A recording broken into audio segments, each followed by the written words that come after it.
All right, welcome everyone. Let's do a sound check and I'll tell you where we're at tonight. All right, looks like that's working out. So, welcome into a surprise pop up Sunday night show. And I'm so glad to see everyone here. And surprise, Sunday night. And we made it to a show. I was able to do it, so I said, let's do it. And thanks everybody for being here. It's really nice to see everybody in the chat. I'm going to say hello to everyone, and then we'll get rolling. Uh, it'll be a very low key show tonight. I have some plans, but I'll talk about that in a moment. And anyway, it's good to see everyone. So welcome. Okay, let me pull this down. There you go. And I'll see who's in here. And boy, happy Sunday. I feel good. I'm relaxed. It's a nice Sunday, and that's where we are. And so let's see who we have in here tonight. Well, of course, first in was Amy with the support pathways. Thank you, Amy. All right. Welcome in, Amy, and also Court of Public Opinion. Welcome in, Court of Public Opinion. Thanks for being here. We got Elizabeth Jones and Rebecca Ann, 1965. Thank you. Hey, Rebecca Ann. Heavy Metal Rehab. All right. We got Elizabeth Jones, Dieter. Hey, Dieter. I have family in Lossymouth. All right. Remember to set your chat filters to all messages, chatters. So please, lurkers, stop hate watching. Come join the chat. Grow some balls. Enjoy. All right. What's up, Rebecca Ann? Heavy Metal Rehab, Dieter, Amy, Sweet Dude Shibby. Hello to you. Welcome in, sir. Inappropriate jokes on deck. So go. Sweet Dude Shibby. All right. Who else we got in here? Let's see. Heather Brown. Hey, Heather. Hey, guys, have to run to the store. Be back shortly. So she'll be listening but not chatting, is what I assume she means by that. All right. Nancy Drew saying hello to the whole crowd here. We got Carla, Court, Say What, Miss Kate, Amy, Dieter, Jan, Mary Beth, Jake, Elizabeth, Lisa, Rebecca Ann, Heavy Metal Rehab, Sweet Dude Chibi. Did I miss some people? Jeez, hold on.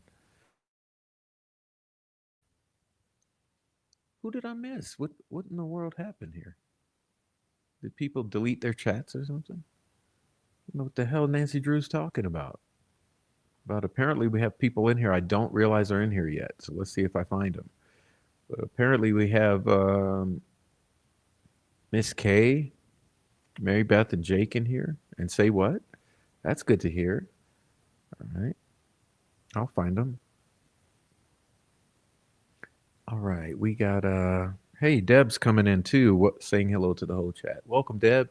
We got Dieter, Carla Ann, Elizabeth, Amy, Heavy Metal Rehab, Rebecca Ann, Carol, Lisa, Miss K, Jake, Mary Beth, Jan, Court Public Opinion, and Say What, Nancy Drew, Shibby, and Heather. When the hell is Say What? Right. Snoop Sleuth, hello to you. Welcome on in.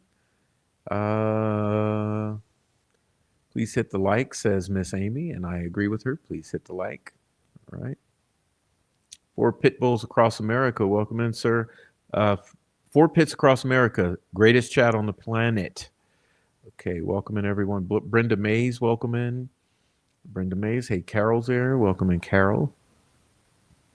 All right. Goddess is here. Welcome in, Goddess. Boom.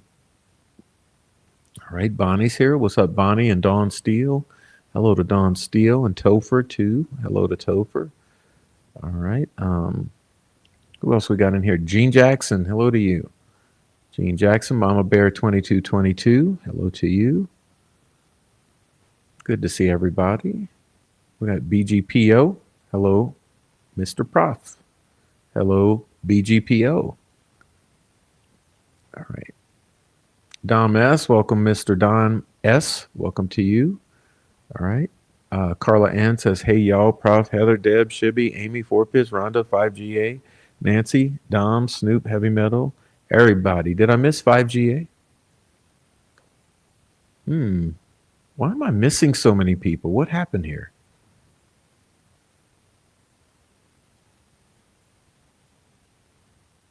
I don't know what's going on. I can't really interpret tonight what's happening, but apparently there are people in here I'm not seeing. All right. Kate U's here though. Hello, Kate U. Good to see you. All right. Artist formerly known, welcome to you. Okay, good job. Dirty Diana, welcome in. Diana, welcome to you. All right, Jennifer Hoff is here. Welcome, Jennifer. All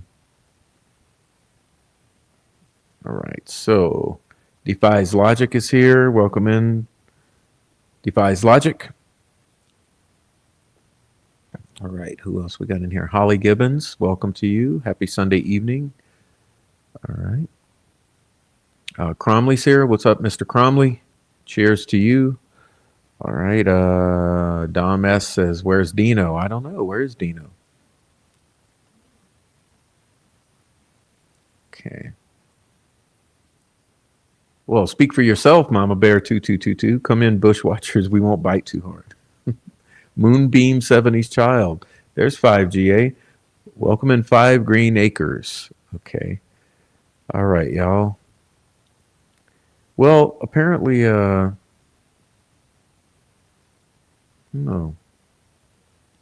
Apparently, I'm not seeing a couple folks, but maybe Jake Brooks was here. Christina says hello. What's up, Christina?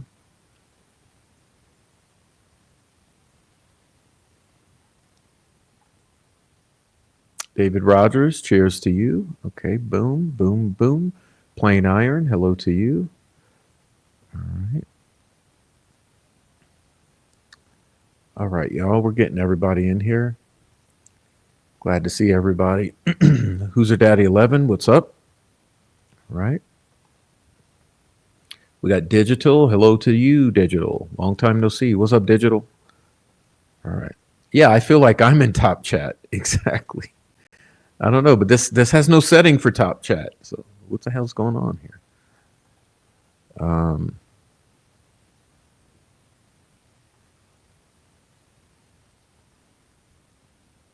Sean, was it welcome in, Sean? Good to see you. Thanks for being here.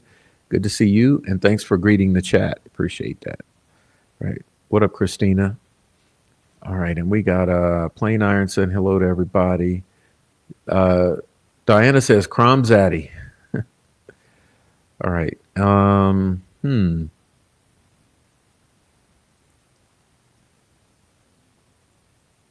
Digital says hello, Jennifer, Carla Ann, and Plain Iron. What's up, Sunflower? Sunflower's coming in. Dino just texted me his house got towed. He just woke up and has no idea where he is.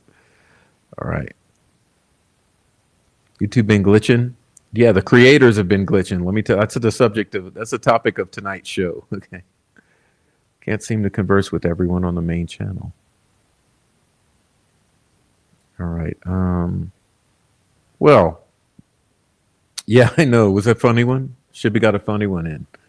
His house got towed. All right. So God bless everyone. Welcome in and cheers to you. Happy Sunday night. Tonight's show is called DELPHI, Obsession. How many more live streams about me this week? Interesting topic. Welcome in, Possum Friend. All right, Possum Friend, and also Jake Brooks. Welcome in, Jake Brooks. And everyone else, hey, Miss K, there's Miss K. What happened, Miss K?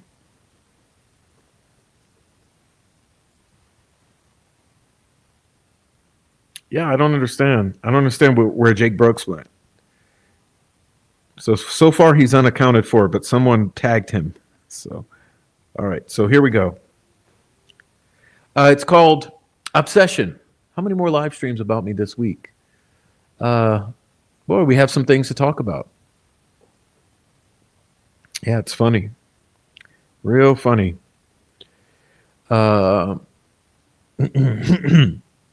Hey, Miss K.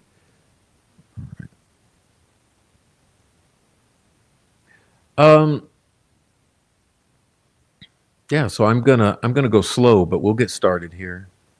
When I first came in, I could only see 4 people, had to back out twice. I don't know. It's glitching a little. I say everybody just shut your app down and come on back in if you're having problems. I can't do that without bailing out of the stream, so I'll be good. But it's good to see you. Hey, Rhonda.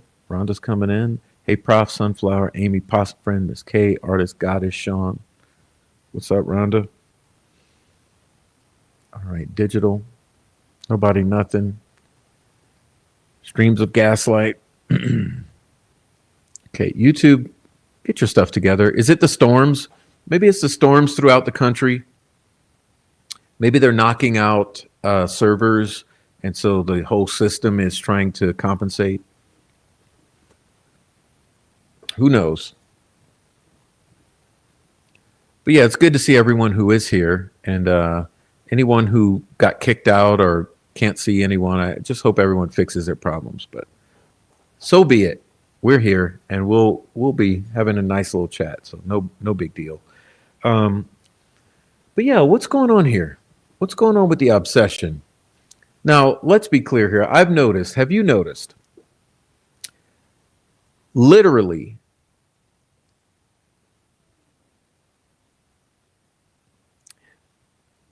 so every day this week, there has been at least one, and anywhere from 1 to 3 live streams complaining about how bad I am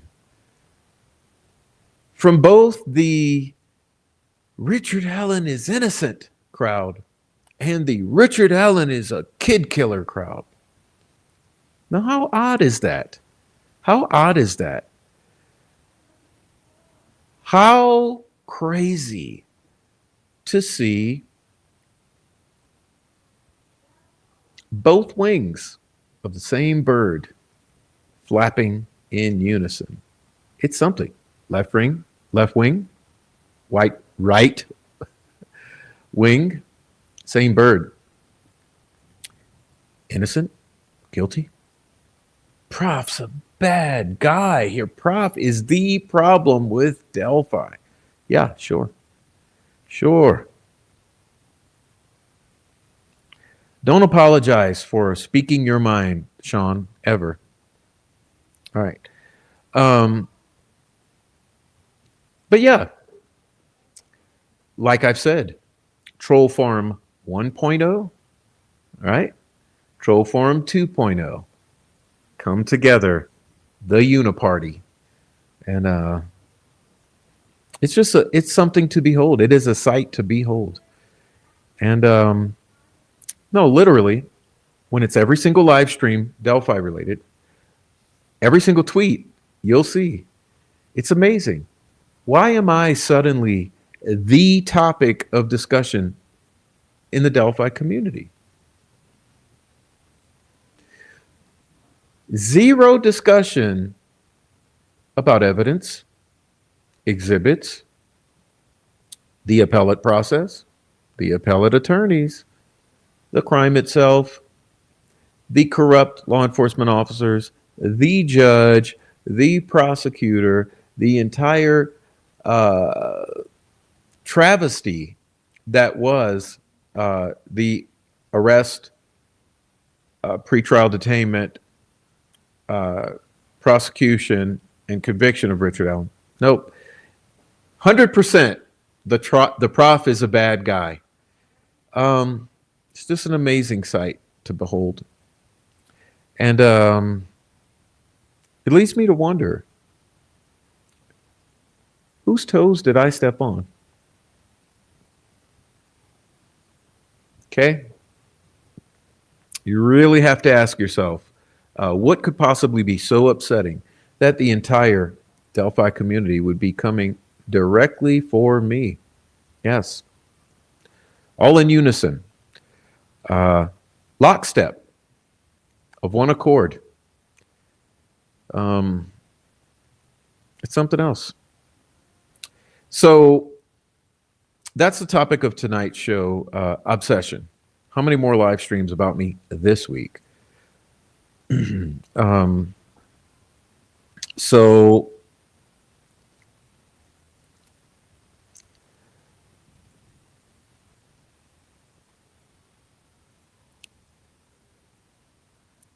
I made some interesting comments here and there this week, and hopefully you will see them throughout the platforms. Hopefully also you will see the things that will be rolled out on the community page, because I'm going to make good use of the community page. It's a good resource. It exists for a reason. It's a good platform for doing some things that are otherwise difficult to do, and I will be utilizing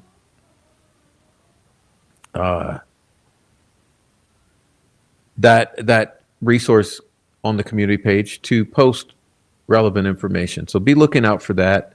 And it's always there for you. Keep in mind, you can go back over a year or two onto the community page and find all kind of interesting tidbits. I know a lot of people forget about it. Okay, but you can definitely go back in time on the community page and scroll back a year or two, and you'll see all kind of sweet surprises. Matter of fact, it might be time for me to rehash some of that community page in totality, because there are many, many interesting postings on the community page that many of you have never seen because you haven't ever scrolled back that far. That's the only prohibitive part of it. No,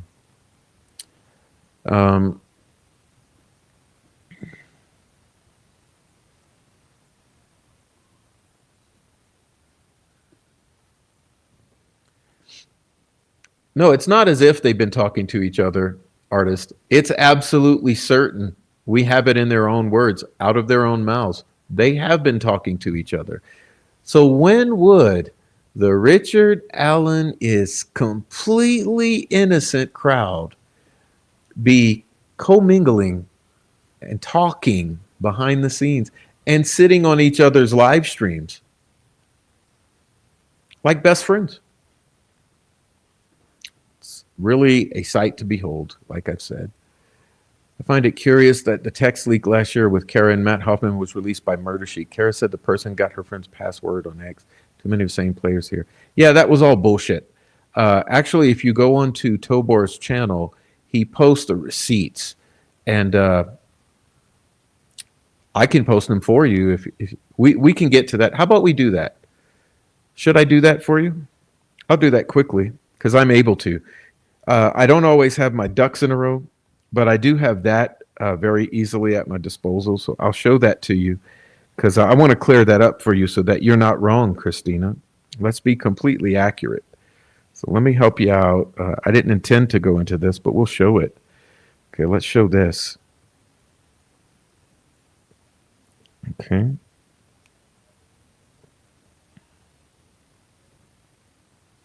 Okay, we'll show this, and all I have to do is throw it onto my platform here. So let's do it.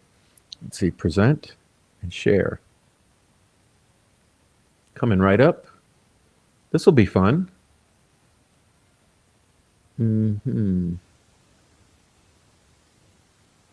All right. Okay, you see, you see here, this is what I was discussing, Christina, related to your comment, okay? Regarding the text leak, you say Kara said a friend got her friend's password. A person got her friend's password. That was a lie. Okay, and here's where it's demonstrated. Check it out. So you'll see here, it says receipts don't lie. Attorney Kara Weineke chose to be dishonest, or at the very least recklessly believe slanderous lies when she made these statements to Wish TV. Thank goodness she'd never be so irresponsible as to misrepresent facts in an official legal capacity, right? Okay, and it says fiction.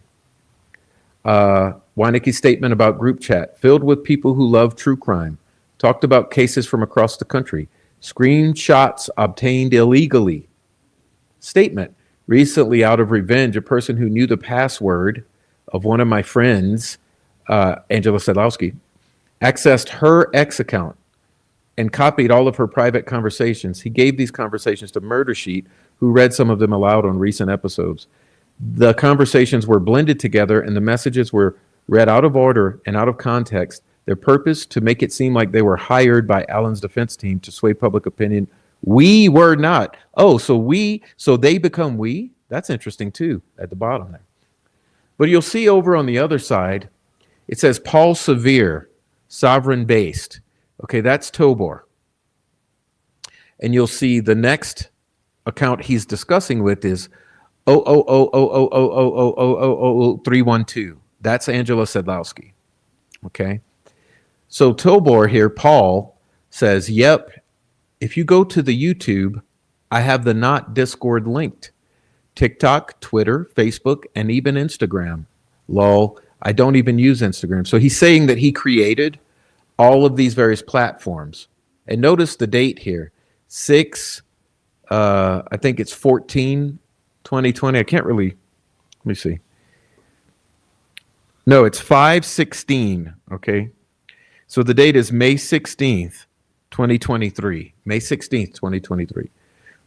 And Sadlowski says, Daddy always knows. And Paul says, but anytime you guys want to access any of that shit, the email is, and that means the login, okay, and it's redacted. The login is redacted. Password is redacted. For all of them. If it prompts for me a push, I'll do it. But I want to figure out a way to like have you guys all added to it with phone numbers, if possible. If not, I'll just keep authorizing them each time. Lol. Give me a heads up beforehand. And it says youtube.com, the unraveling 88. So those are all the receipts for that.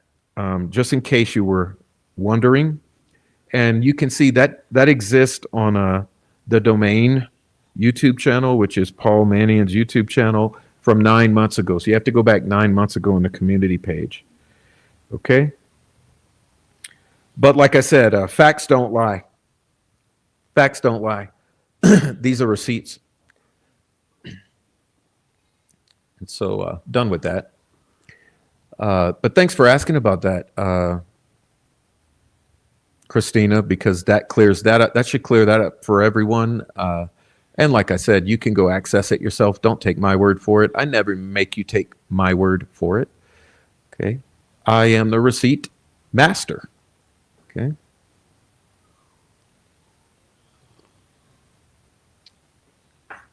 Okay. What up, Swade Smith? All right. What up, Miss K? All right. Linson, welcome in, Linson. Welcome in, Nobody Nothing. Good to see you. Okay, and as I said, welcome in Dawn Steele, and hey, Tiffany Renee Rocks, welcome into you. All right. Everybody who's in here, please hit the thumbs up and join the live chat. The chat is a friendly place. You don't have to just lurk. Join the chat. It's nice for you. Oh, good point, Amy. Thanks for reminding me about that. You guys should subscribe to both channels, the Prof and the Prof True Crime, because both community pages are different. And I do post on both. I post different things on both. So you know what it is. Go find both channels. Let's see what else we got. JPJ. What's up, JPJ? Good to see you. Peace to you. And welcome into the chat. And everyone, please welcome JPJ. Okay. Five Green Acres says, I think Rick Allen is 100% not guilty, but I respect others' views and don't engage in drama. Okay. Silence. What's up, Silenced? Okay. I haven't seen the text. All right. I'm a little back in time, y'all. Sorry about that. I'm about 8 minutes behind. Prof's 2-pounder.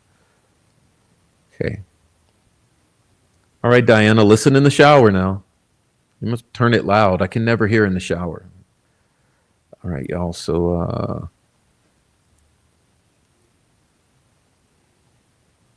what else we got here? We got Lena coming in. Welcome, Lena. God bless, Lena. Thanks for saying hello and welcome in. Heather's here. Heather was going to the grocery store or something, so she'll be back in later. All right. All right, welcome in, Lena. All right.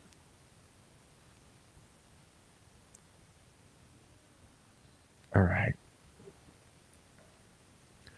I didn't believe Kara's statements. I thought I'd never heard an attorney being so reckless. Always a friend of a friend, someone else.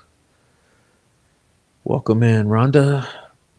Or I've already said hi, but prayers for all who are treated badly by the cyber stalkers on the internet, the terrorists, the criminals. They're also criminals on the internet. Just be clear about that.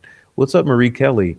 Hi, Prof, mods, and chat, and Shibby. Shibby gets a special mention. Hey, Shelly Klein. Welcome in, Shelly. All right.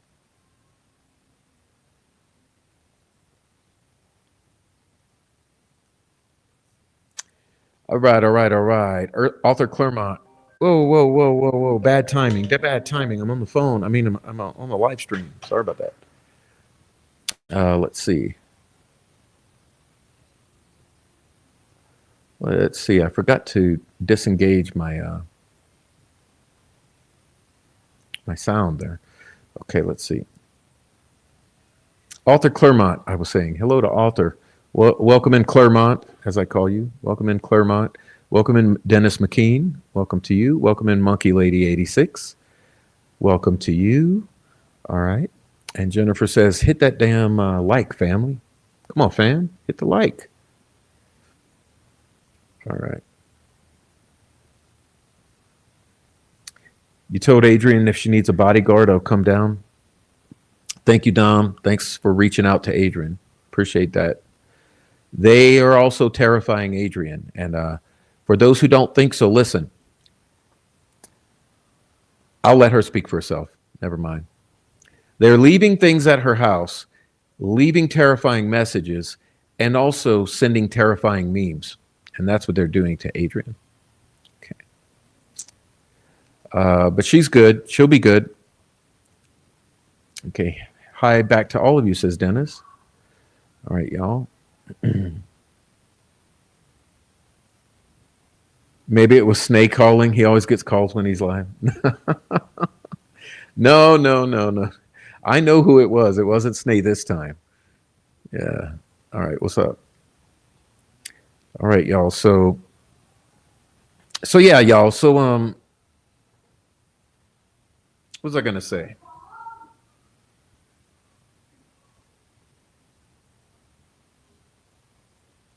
Here's the thing. No matter what they do, I'm going to come here and talk to you. So I don't understand like what's the end game here? What's the goal? What's the goal? All right.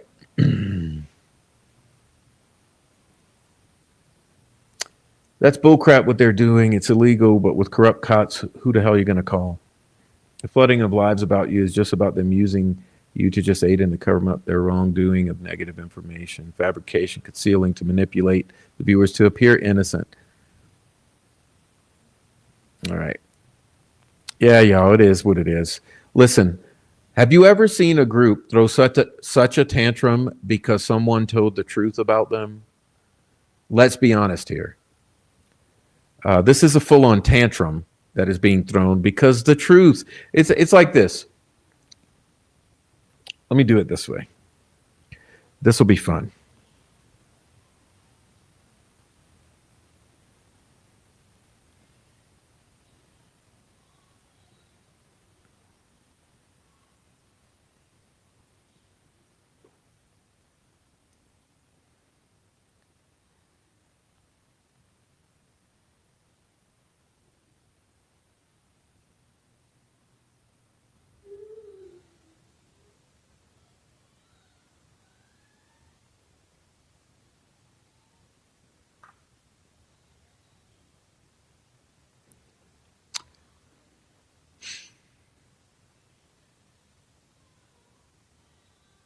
It's like this. Let's say you go to a bad hotel, a cheap hotel. Let's call it a motel. So let's say you end up at some cheap motel, right? And you and you go over in the bedroom or into the hotel room and you rip back that comforter off the bed and you see hundreds of bed bugs crawling all about. It's ugly. It's ugly. And essentially, that's what we've done. That's what we've done. We've ripped back that blanket and exposed an infestation. And it's ugly. So they're all swarming with activity. They're doing the whole thing. But as you know, sunlight is the best disinfectant. And so that's what it is. And so you'll see them going after consistently every single day. Okay. They're mentioning my children. Now, I have an adult child and I have a 5-year-old. And My adult child is an adult, and my 5-year-old is very well loved and cared for. What business do any insane meth heads on the internet have to do with my 5-year-old who is perfectly happy and perfectly safe in my home, constantly protected, nurtured, and loved?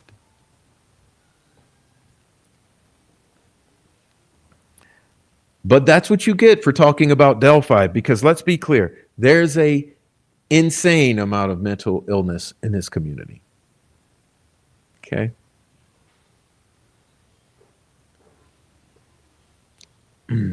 Anyway, there's also an insane amount of hatred in this community. And I think you're seeing the evidence of it all. Okay?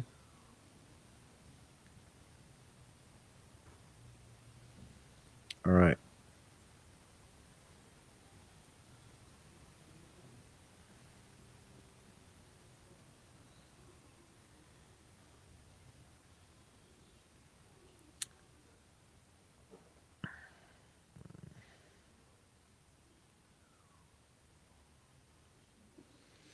All right, I'll continue. Let's see. We got they got caught with the hand in the cookie jar.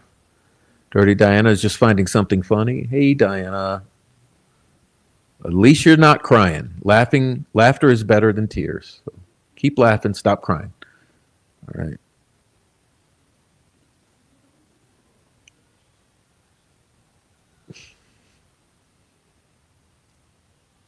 Roach Motel. Thank you, Rebecca. oh, oh God, Prof, did you have to mention bed bugs? Oh yeah, the Delphi fruit fly is looking to eat that shit. Okay. And now they are scrambling. So they need to push things back on me. The number one problem in the Delphi community is horrible. Yeah. So it's really pertinent, really. Discussing listen, I said in the last live, ad hominem attacks are just absolutely ridiculous, because when they cannot argue the points, right, they try to smear the people.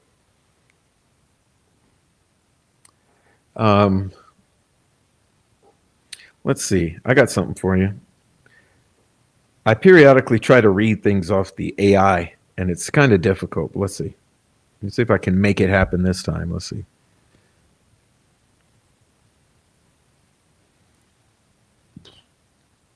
All right. Let me, Shelly, I'm going to remove you. All right, we're coming. What is a smear campaign?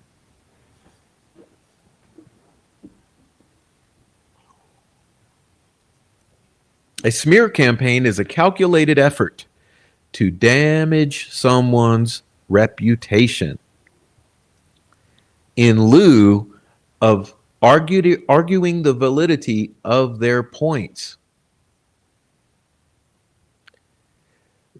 They attempt to damage a person's reputation by spreading false, misleading, or damaging information.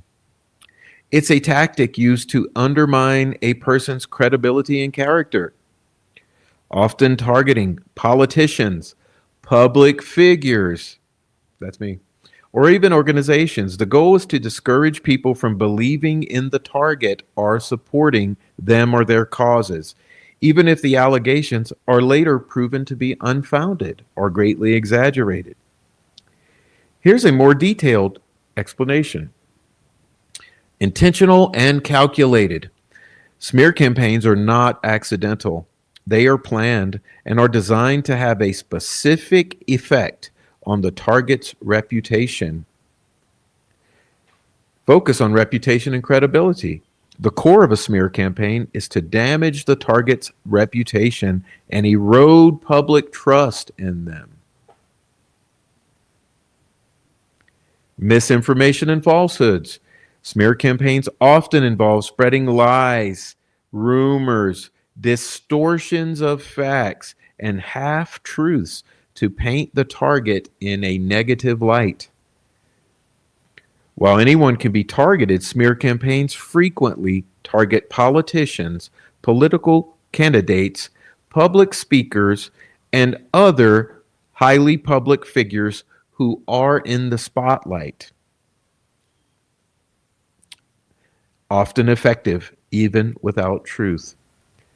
Even if the claims in a smear campaign are later proven false, the damage to the target's reputation can linger and be somewhat difficult to repair. Different from a normal, authentic debate. Smear tactics differ from constructive, good faith debate because individuals participating in smear campaigns don't engage with the arguments or the issues at hand. Rather, they rely on ad hominem attacks and emotional appeals, some of which you should be very familiar with and recognize over the past month or two.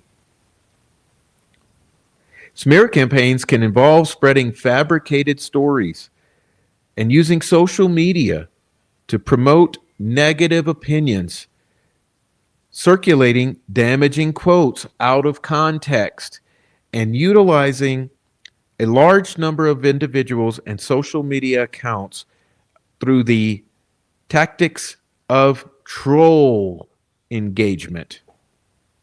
In essence, a smear campaign is a form of an aggressive reputation management and discrediting campaign that relies on manipulation and misinformation to achieve its goals.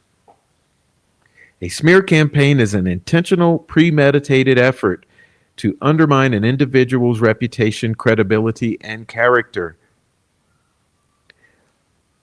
Most often, smear campaigns target government officials, politicians, political candidates, public speakers, and other highly public figures. And that's why you've seen The Obsession, as the show is titled. How many more live streams this week?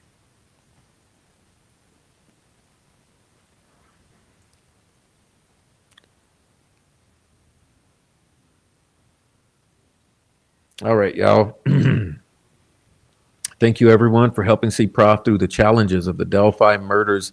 Insane narrative control. There's an intense, comprehensive narrative control campaign that's hovering over this case. And I want to thank you all for participating and sticking with me through thick and thin as we navigate the treacherous waters of the Delphi murders.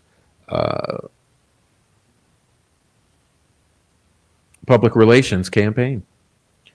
You're in no way responsible for an adult child, and that's not relevant to Delphi anyway, just intimidation attempts. All right.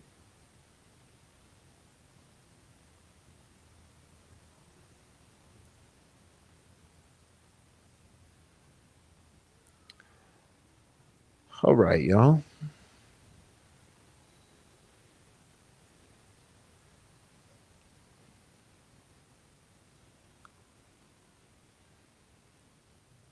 All right, y'all. So I'm working on this. I'm trying to get through this chat. Let's see what we got here. Hey, Kay. Kay's coming in. Welcome, Kay. Good to see you, Kay. And like I said, Marie Kelly's here. Dirty Diana. Nobody Nothing, 1717. Shelley Klein. Aaron's here. Welcome, Aaron. God bless Aaron. Thanks for coming in. Deb's here. Heather Brown's back. What's up, Heather Brown?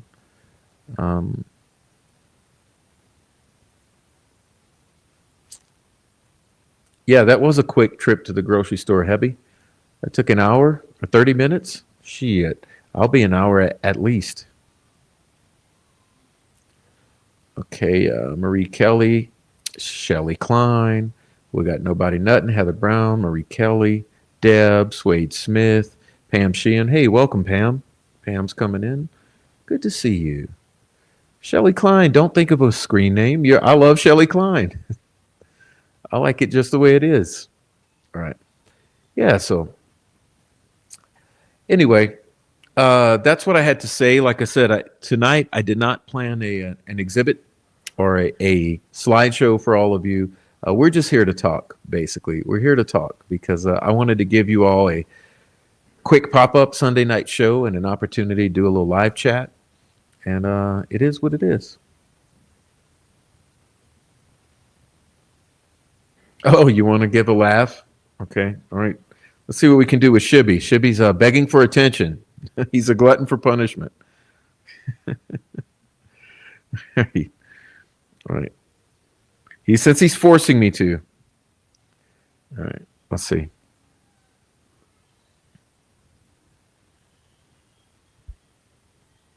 I am trying to do this. Is it going to cooperate or not? Come on, man.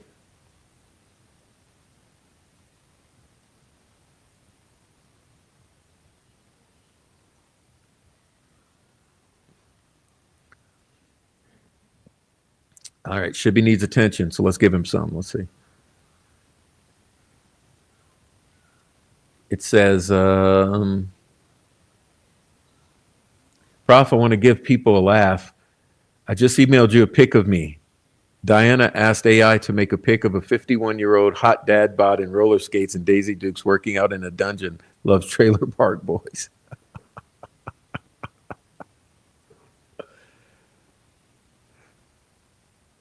He kind of resembles you. The mustache is a little off. That's about it.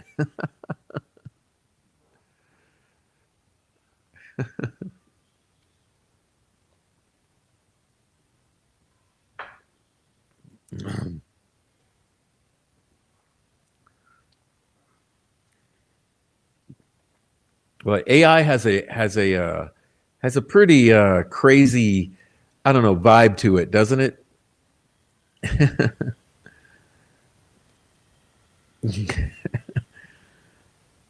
AI still creeps me out because the sheen of AI is always a certain thing. But there's Shibby. It is the Shib. Okay. It is the Shib. Okay. Right. All right. Now I'm gonna have to wash off my eyeballs after this. All right. And we're done. Looks like Tobe. Let's bring it back. Tobe Lesenby, ladies. Wait, did you ask it to make a photo of Tobe in roller skates? I think it got confused, Diane. Yeah. All right. It messed up and it made a Tobe. All right. Yeah. Yeah. Why does everything look dingy and dirty like it needs washing? Yeah. Hasn't been laundered in a month. None of this shit has been laundered in a month. Look how dirty the floor is. All right. Oh my God. Yeah, it's Tobe after a diet. Exactly. This is Tobe after an extended type of diet. All right. And we're done. I had to get him the hair out of here. Maybe Diana will make another one.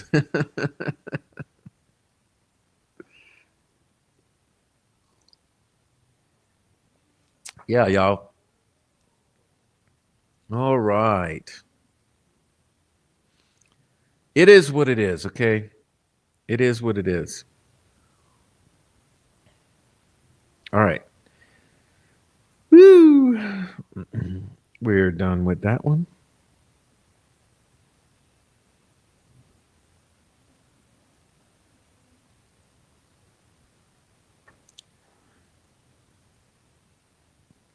All right. What's up, Miss K? Shibby, you look like you could work for the Canton. That one's rough. That one's rough. Okay. Welcome in Christine, everybody. Everybody welcome in Christine. Welcome in Christine. Join the party. Okay. All right. Hey, Christine. Hey, there's Jake Brooks. Jake Brooks, what the hell happened to you? Everyone said you were here earlier, and I saw zero evidence of your presence. Yeah, there's Jake Brooks. Hell of a softball player. I could see Shib ripping the line drive double to the gap. All right, y'all. Well, okay.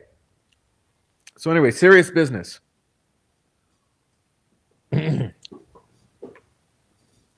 So let's do this. I'm going to put the link here, and anyone who wants to join, I'm welcoming any guests to come and talk with us. If you don't, that's fine too. We don't need to talk, but you're welcome to come talk if you'd like to join. Okay, no pressure.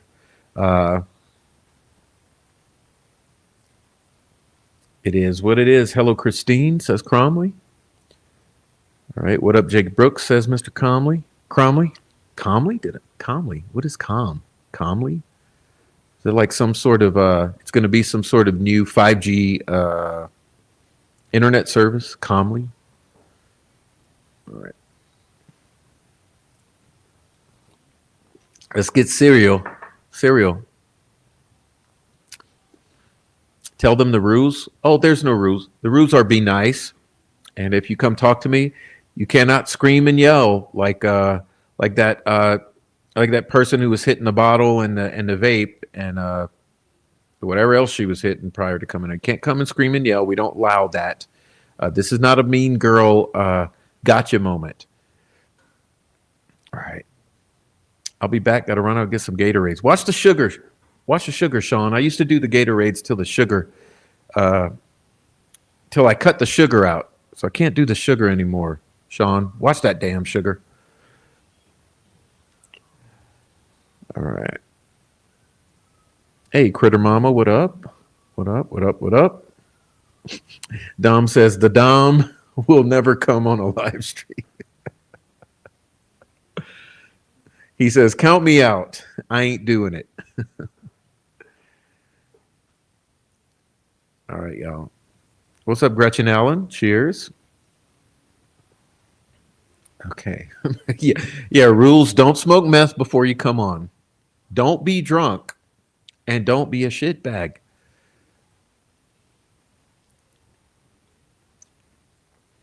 All right. But let's be real here. We have 213 watching. Do we have 213 in the chat?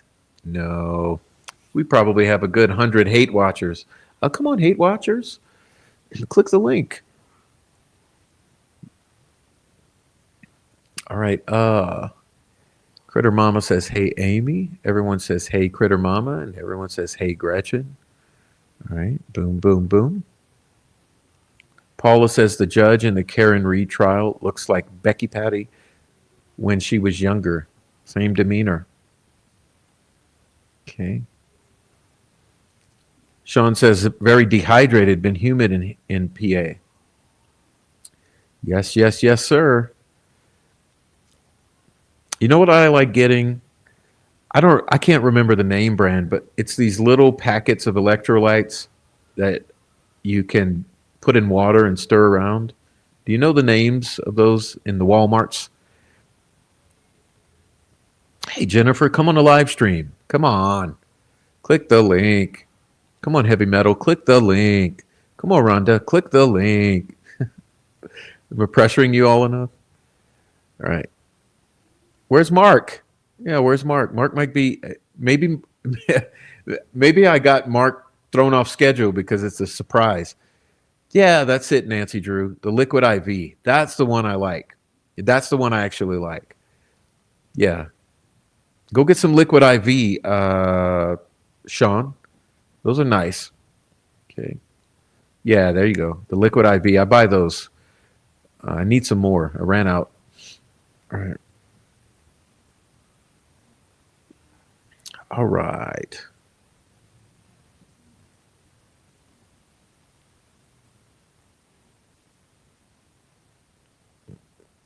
Christine says we buy those packets too. I'd click, but the guy is snoring so loud. Well, that's like my dog. My dog's about 8 feet away on the other side of this screen here, and he's snoring. I'm like, dude, are you coming through the microphone? Like, calm down with that. Yeah, you hush, hush that damn snoring up.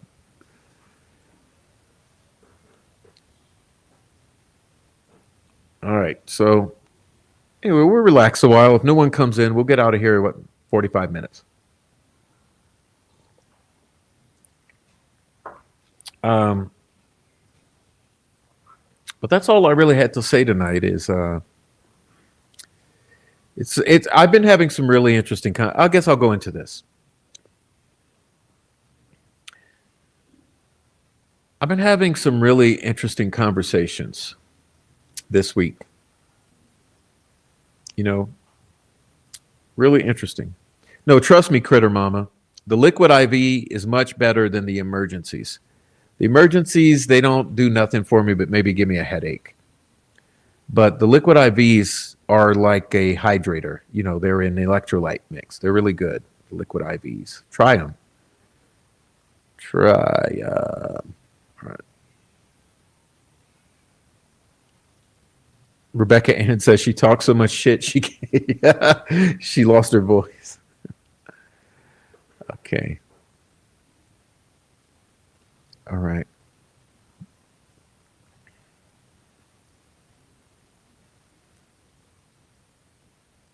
Hey, Missouri Mimo of 9. I love everyone here. I'm hurting pretty bad laying here, alternating heat and ice. I really just want to listen to the show. I hardly ever catch a live anymore. Hello, everyone. Much love. What happened? Did you hurt something? Good evening, Prof. Hey, Santana. Hey, everyone. God bless. Thanks for coming by. Critter Mama says I'll try it. Yeah, trust me. Trust me. It's by the Gatorade in the Walmarts. Okay. Old Mort, New Mort, welcome in. Everyone say hello to Old Mort, New Mort. Spine surgery 6 weeks ago. Wow. Wow. Do you have a halo on or something like that? How are you doing, Missouri Mima? Okay.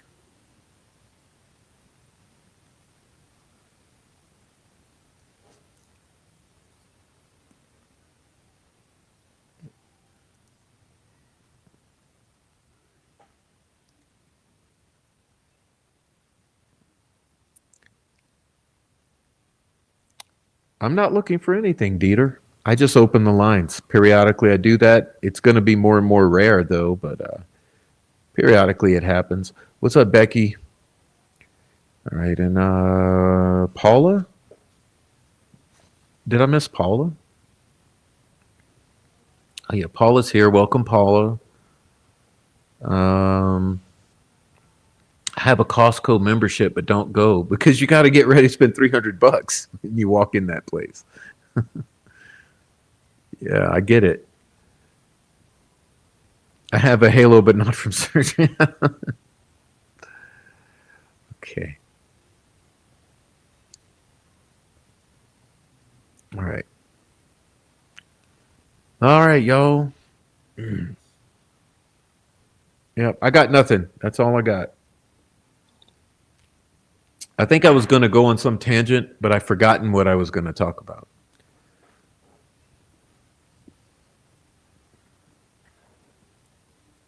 All right.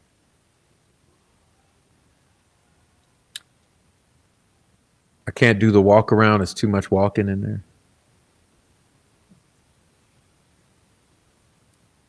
Bulging disc and pinched nerve. Sorry about that.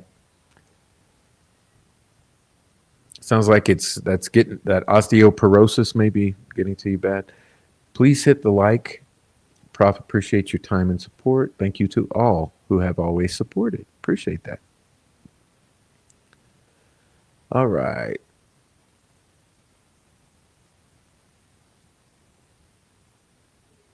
If you jump in freezing water, naturally you would gasp and react and scream, and no one heard that. Yeah, true, true.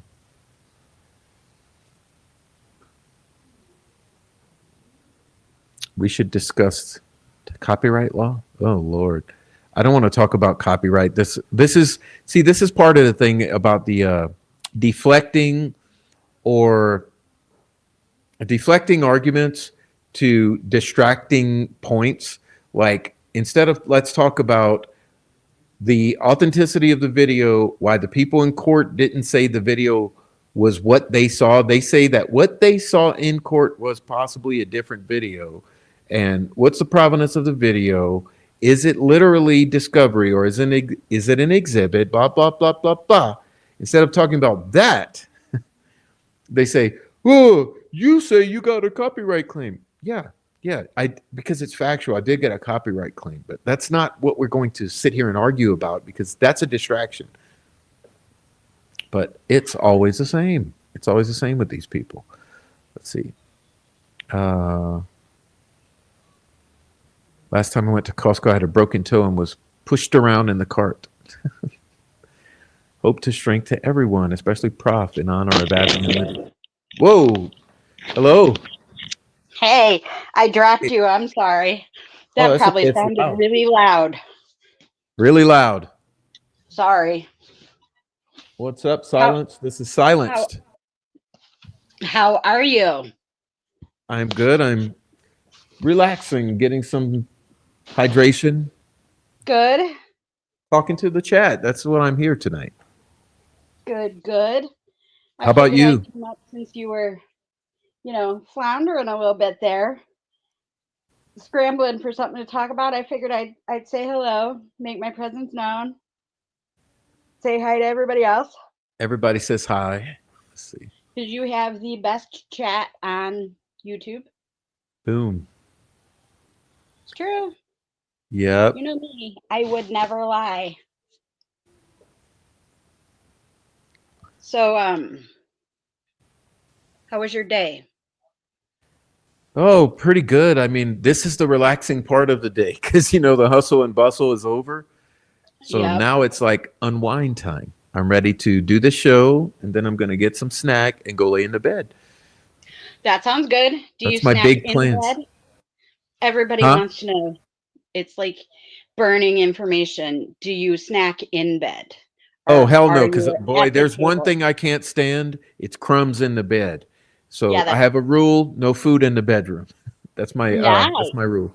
Same for the little kid. No food, no food in his bedroom. Nice. I would like to have that rule, but I'm a fat kid, and cookies, at 1 a.m. is kind of a thing that I enjoy. Get in my belly. Right. Exactly. I'm the kind of mom that will go make dump cakes at 1 a.m. if everybody's still up. It's bad. It's bad. It's so bad. I have diabetes, and my doctor really wishes I would not do that. Stop doing the sugars. I know, but it's so good. Why does everything that is so bad for you taste so good? You see how every time I warn anyone about food, it's always the same. Don't eat the sugars, because that's my kryptonite. The sugars are what makes me sick. I can eat anything else: grease, fat, meat, vegetables, anything. But sugars, oh my gosh. My mother-in-law had a gastric bypass about, 15 years or so ago. And to this day, sugar still makes her sick, like sick to her stomach. She could drink half of a Coke and be thrown up from it. It's crazy. You know what? When I was a kid, so the part of Louisiana I grew up in, it's a very fertile ground because of the regular flooding of the rivers in historically. And so sugarcane is your number one crop. And there's sugar refineries that are ancient that are all over. Okay. So a ritual when we were young was that we very early on learned to eat or to enjoy sugar cane straight out of the field. God, so good. So and good. truly, it's probably like the only way to get sugar. Well, other than maple syrup, I would say maple syrup is pretty much equivalent. But chewing on the sugarcane stalk, it's just the most amazing way to get sugar where it's not gonna f you all up. Right. Well, that and how much sugar are you really getting out of it when you chew it? Not much, no. Yeah. But then And another it thing we tastes were privy different. to because of the refineries locally. Uh, what do you call it? The molasses. Oh Okay, yeah. so all of the sugar factories, they would produce their own sugars, but then they would also produce their own syrups and molasses, and so we always had like pure molasses right from the factory, Oh, or so the good. refinery. Yeah. So good. So that Sugar, was like, I love sugar in that way. hmm me too. I spent a summer in Indonesia a few years ago. And Ooh. yeah, so I had a few different kinds of fresh sugars that they would make. Of course, cane sugar was a big one, but there was also palm sugar and coconut sugar. Um, there's another one, and I can't think of it right now, but oh my God, it was all so good. Like they put real sugars in everything. It's in the drinks, it's in the foods that they make. Like none of it.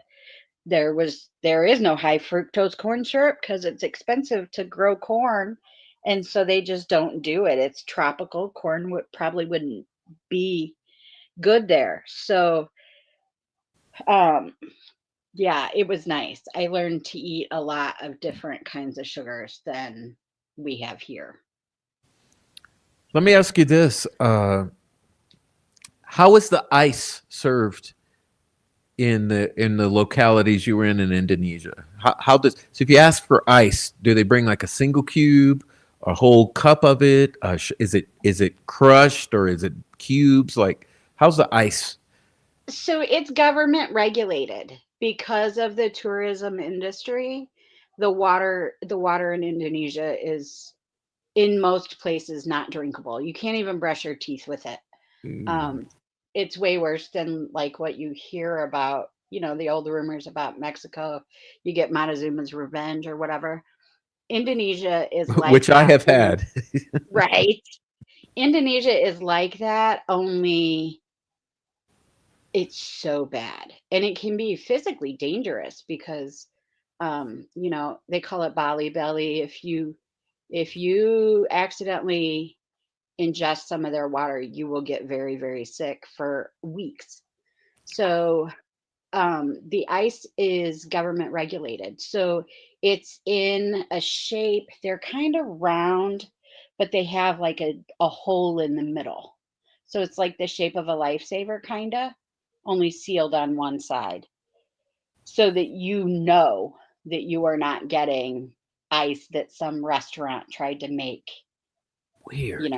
in the kitchen or in the freezer or whatever, because they have to, all of the places that serve ice, they have to buy that ice from the government. So it's very well regulated. But Weird. I yeah, never knew that.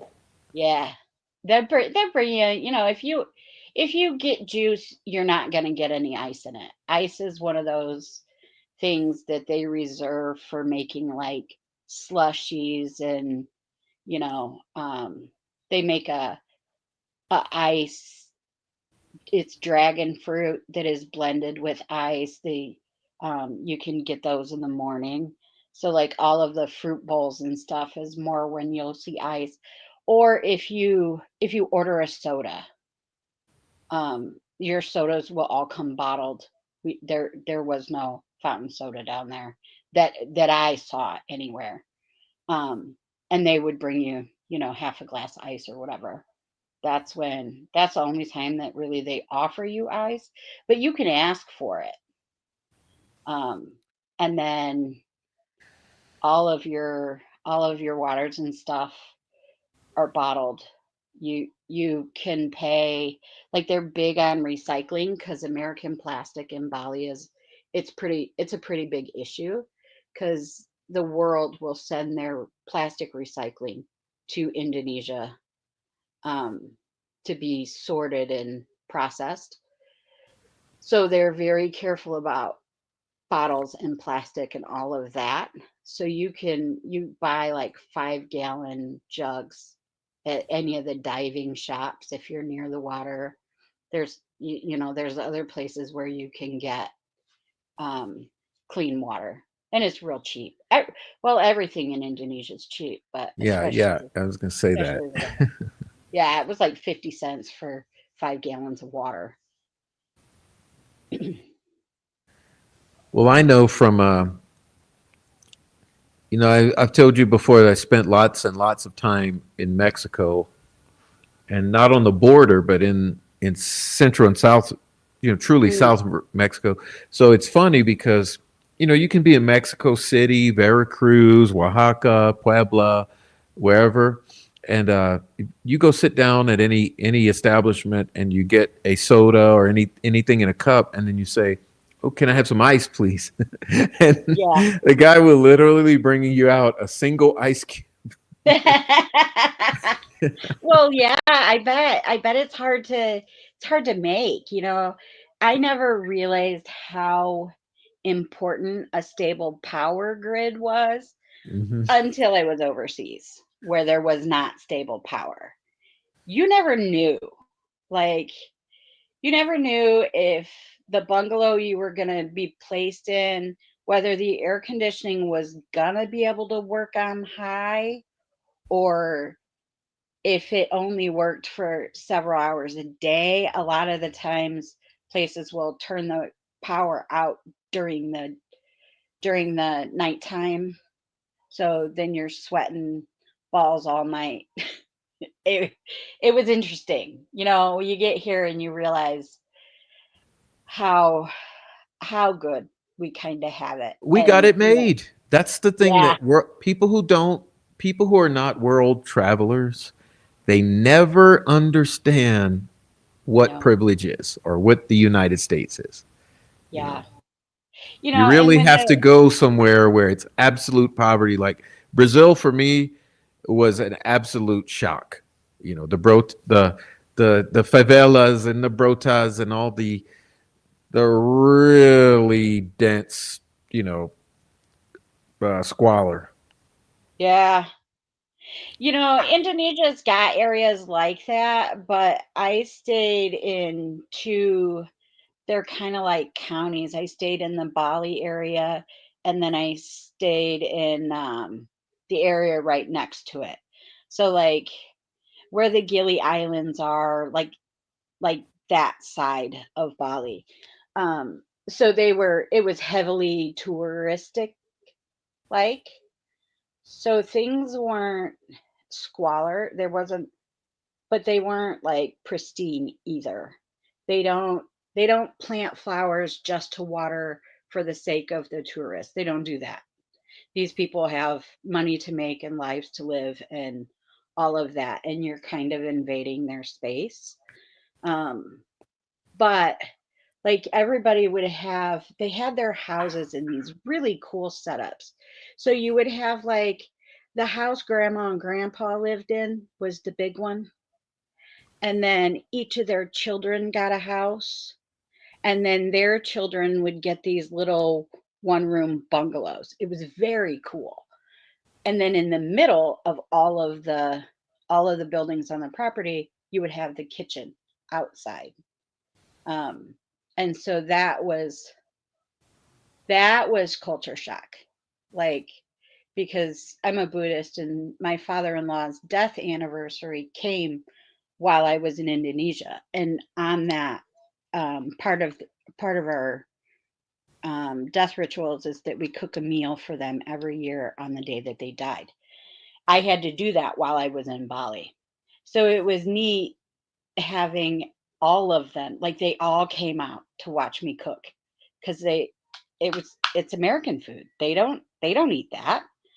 Um, there are very few even American restaurants that we saw in Indonesia. Um, so that was different being cooking in an environment where there's no walls, first of all. Like it's covered, you got a roof, but that's about it. Um, and they still use burners attached to propane tanks. Like it was very, it was very, it was peaceful though, because there was only two or three TV stations. And so you had to slow down. You, you, you didn't really schedule stuff. If somebody said they were coming by 9, that usually meant by 1. Mm-hmm.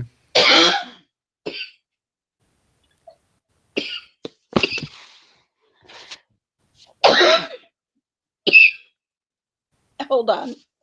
Oh yeah, get something to drink. All right. Oh wow. You guys talking about butter, which I love immensely. Butter, butter, butter. They eat cleaner than us. They don't put poison in their foods. Correct. And there's no dairy. I am so sorry I coughed in y'all's ears. I've been to There's no Dominican. dairy. Most Balinese people are Hindu, and so we didn't see beef on the menu. There wasn't a lot of cheese, there wasn't a lot of milk.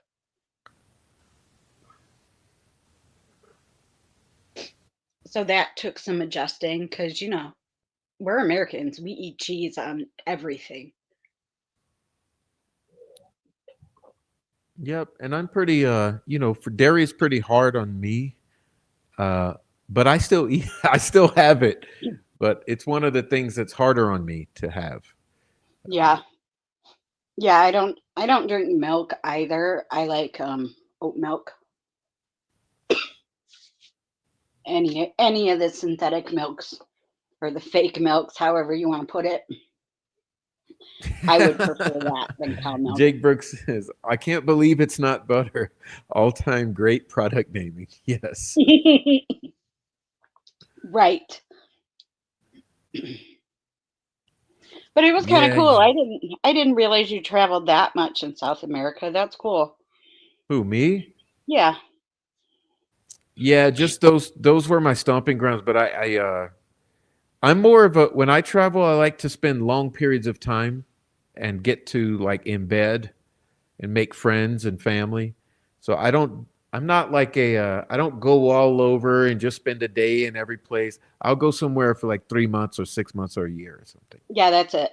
That's the way you need to do, Um, especially with foreign travel, because it takes a while to learn their customs. And, I came home with new cooking skills and new craft skills and all that. But you kind of do have to slow down, take your time.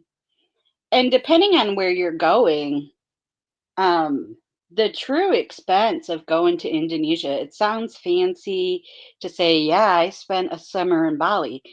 The expensive part of going to Bali is the airplane ticket. hmm Yes, And exactly. so if you're going to travel for a day and a half to get there, you might as well stay. You know what I mean? Because it's cheap to stay. Like we could rent beach bungalows for $6 a night. Mhm. So, we weren't in a big hurry to come back. I think we stayed for, I don't know, 6 weeks maybe. But it was fun. And I took my 15-year-old, my son was 15 at the time. Well, I So, just I'm just absolutely in love with Latin America, so to speak. Like everywhere from Mexico City southerly, I am in love with. It's just my preference. I've been to Europe and all this. I For me, I'm absolutely in love with the southern Mexico and Brazil, and I believe that I would enjoy uh, East Asia, Southeast Asia.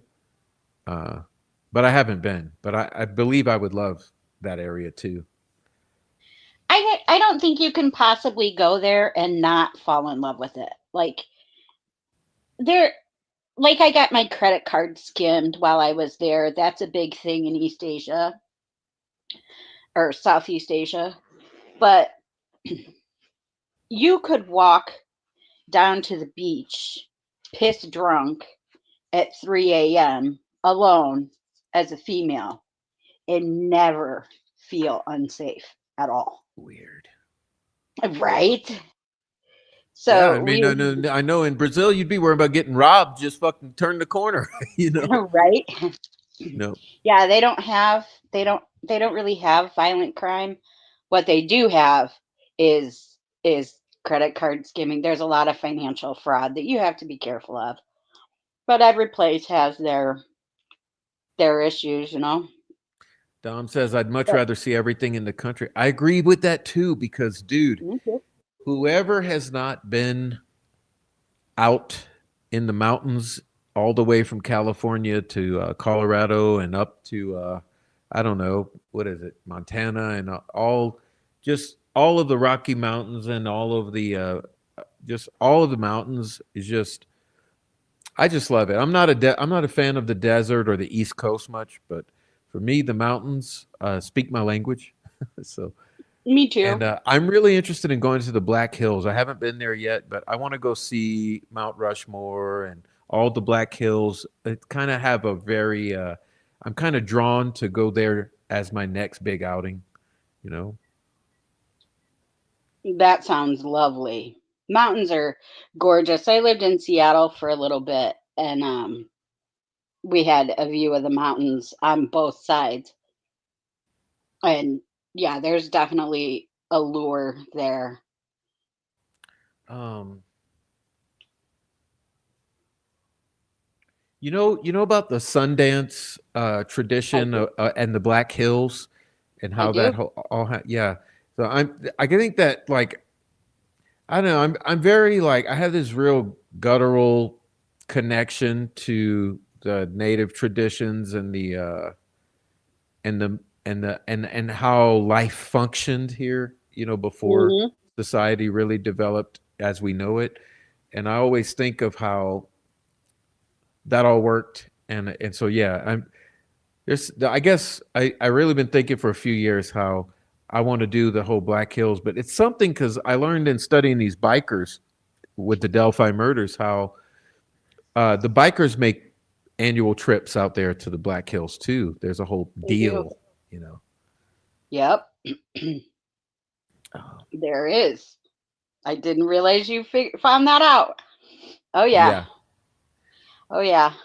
yeah. The Sioux ritual says who see it. Oh man, my chat is just the best. Look at yeah, yeah. My chat is just so you Yeah. guys are speaking our language. You know what the fuck I'm talking about.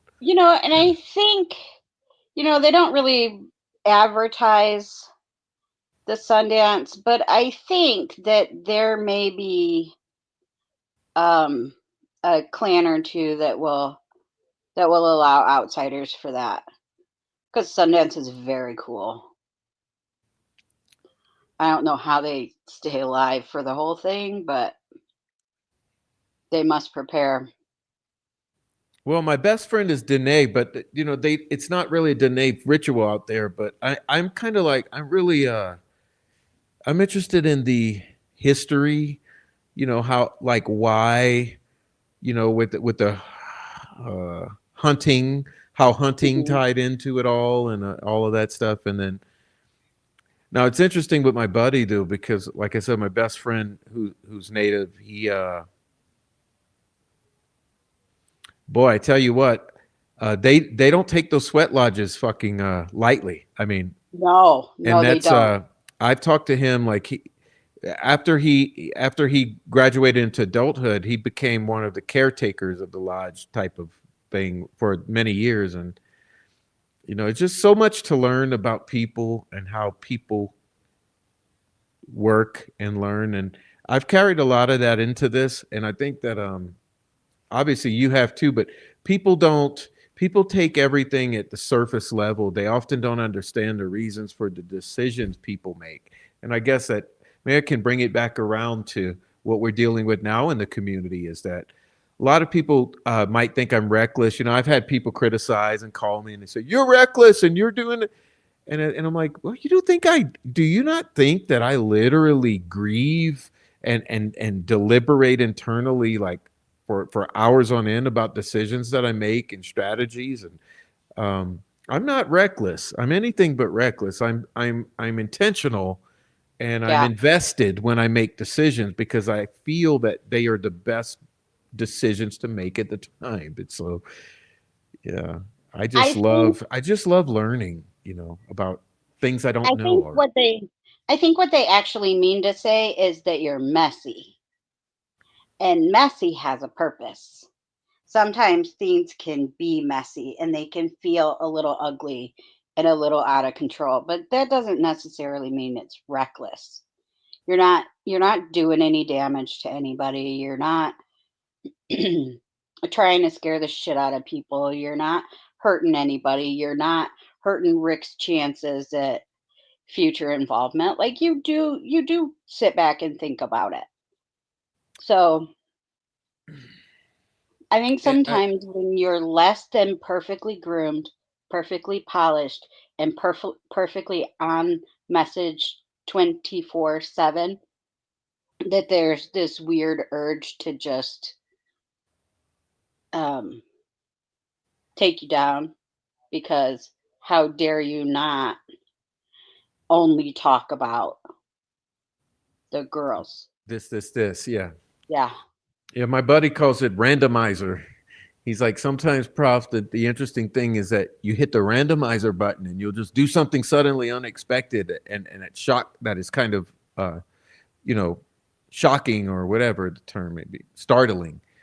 But hmm, it's because I thought about it for 30 hours and grieved over and slept on it and deliberated whether it's the best decision. And I'd go and when I go full steam and then if I do make mistakes, I do apologize. And I have made mistakes. Like I was upset about this Odinist Facebook post where there's some argument about whether Shane Meehan is the same Shane Meehan that made the post and how yeah, suddenly I'll be honest with you, Christine, I was so grieved that I sullied potentially the tribute live stream to Greg Ferenczi because I wanted it to be absolutely perfect and right, totally respectful. And I didn't want to make a single mistake.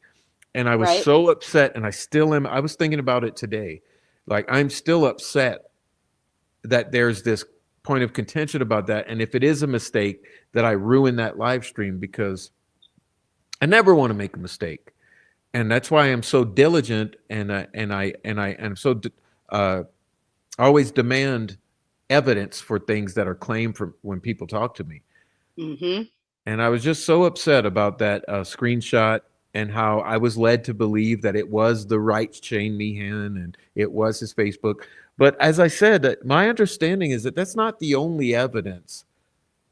no, It was. I felt it was a compelling piece of evidence if it was him, right, but now with the understanding it's possibly not him. Well, then removing that, my understanding is that there's still evidence uh, of his affiliation with these types, and correct, I just don't have it to show. But I'm confident that eventually it will surface as people are able to talk more.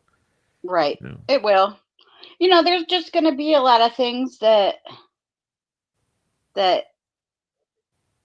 have to wait, which sucks, and it makes it, I can understand I can understand why someone who's not a real critical thinker would be like, well, then just spill it. There's no reason not to. Sometimes it's just not that simple. Like we have to think about the best interests of Rick for certain. Let me say that, But Christine. Let me interject there.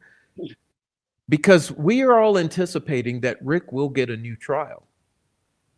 So we have to be cautious and correct, delicate and respectful of the fact that there may be another trial and that there may be a time when the element of surprise is needed. correct. And we have to protect information, Hmm, sources, and witnesses. correct. And I think some Because people in their ambition or audacity to to to get information and push information, they forget about the fact that there still possibly might be a whole other trial unfold correct. years from now. And that's the whole point of the post-conviction investigation, is to find out things that weren't used the first time that need to be included the second time. But the one thing that I know about witnesses is that the smallest thing can shut the mouth of a nervous witness in an instant. Like, They can get spooked. I yeah, use the word they could, spooked. Yeah. yeah, they could not like your haircut. They could not, if you get startled by a bee, like there, it's really random what scares people away. And we already know that we're dealing in a case where people didn't readily come forward in the beginning, but there's also a whole bunch of weird falsehoods. People that did come forward saying they didn't, people that didn't come forward saying that they did. Now there's this weird rumor that somebody called in a tip about Rick. Like all of that, it's all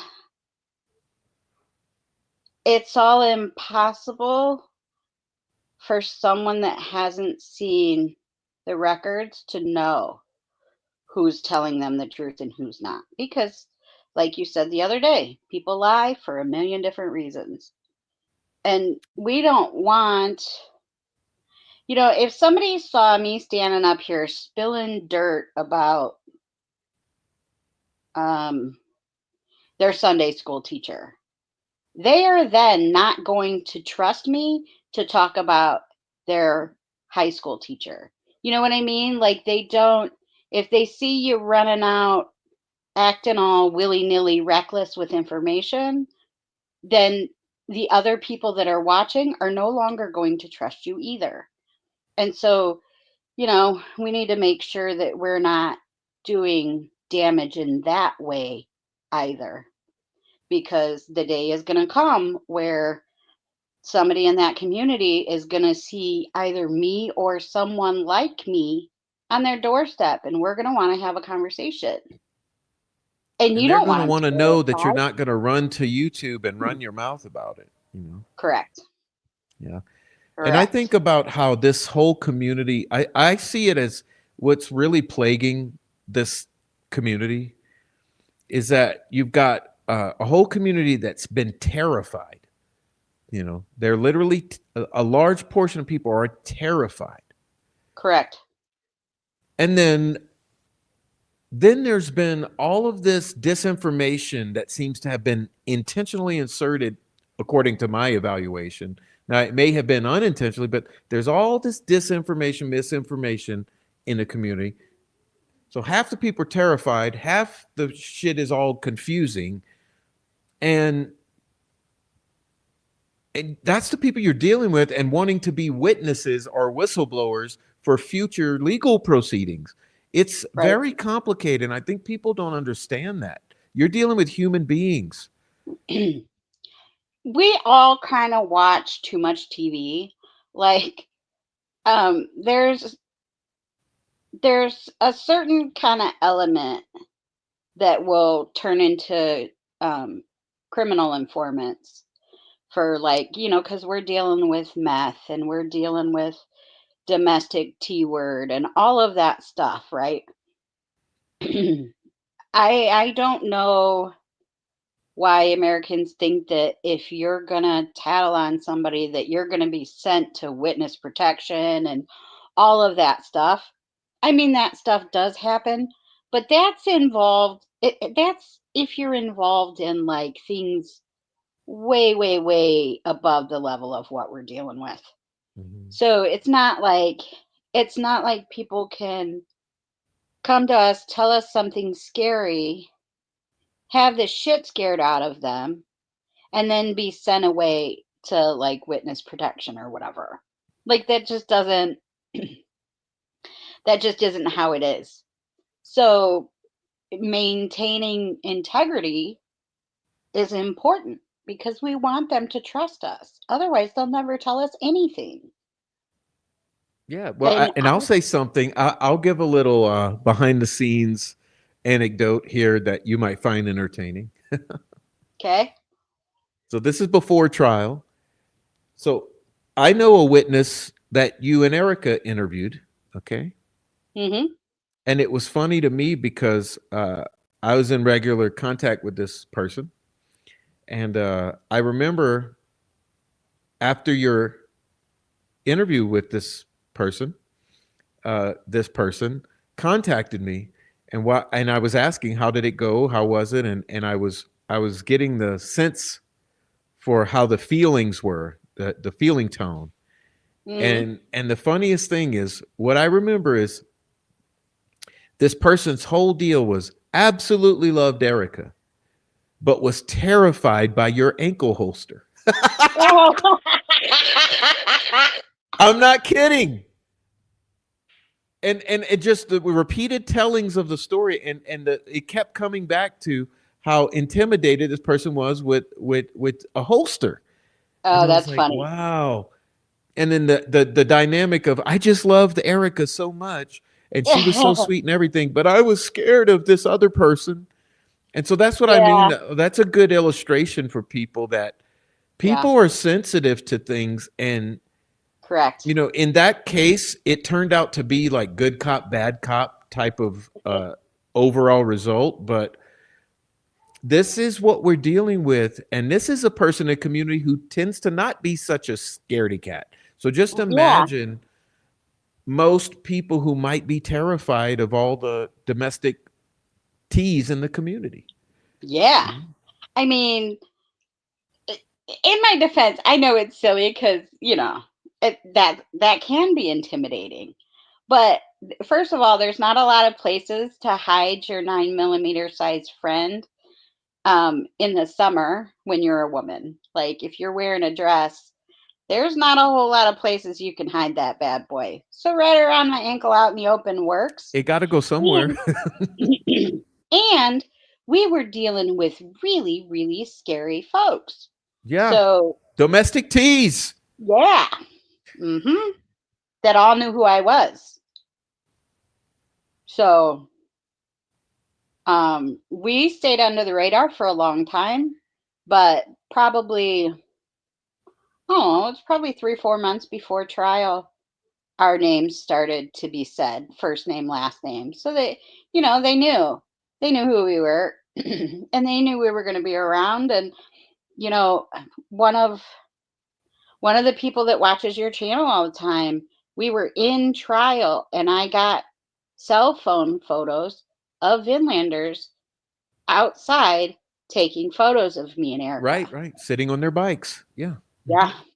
So Um, when I got those, I was like, huh, well, guess they figured out what my face is to match my name. But Marie that's Kelly just part of says the job. silence needs some protection in Delphi. Yeah, I'm telling you what, Marie Kelly, when I went out to Delphi, I was packing plenty heat because, Hmm. yeah, Yeah. You have to. You just have to. And I don't like to intimidate. It's not like I wear it as a costume or anything. However, if you're going to piss with me who has a gun on my ankle or my sister who does not, who do you think people are going to target first? And it's not going to be me, you know? So, so many people in Indiana wear guns in Indiana, both openly and concealed. This is normal in a state that employs violent, felonious criminals as cops. okay, you're Mic drop. absolutely right there, my friend.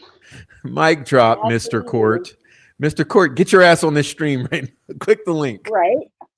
I Yeah. so Indiana changed laws.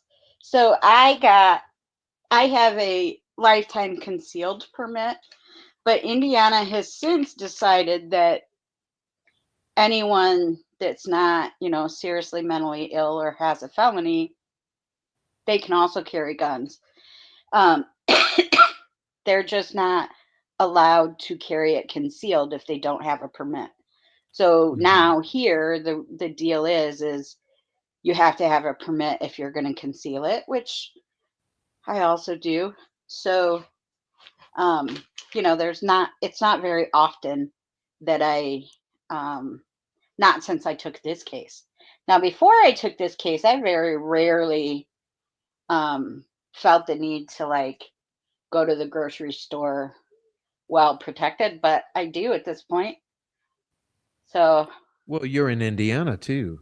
You I know, am in obviously, Indiana. most people probably are aware of that. Yeah. Yeah, yeah, they are. Yep. And I gotta say, and I've said before, and it's absolutely no lie. And I need all of you listeners to actually hear me here because it's absolute truth. Um, when I did visit Delphi and I went out to the High Bridge, I absolutely was stalked. My phone Yeah. had been hacked, okay, and just lo and behold, I show up at the High Bridge, and it's not too long that someone else does as well.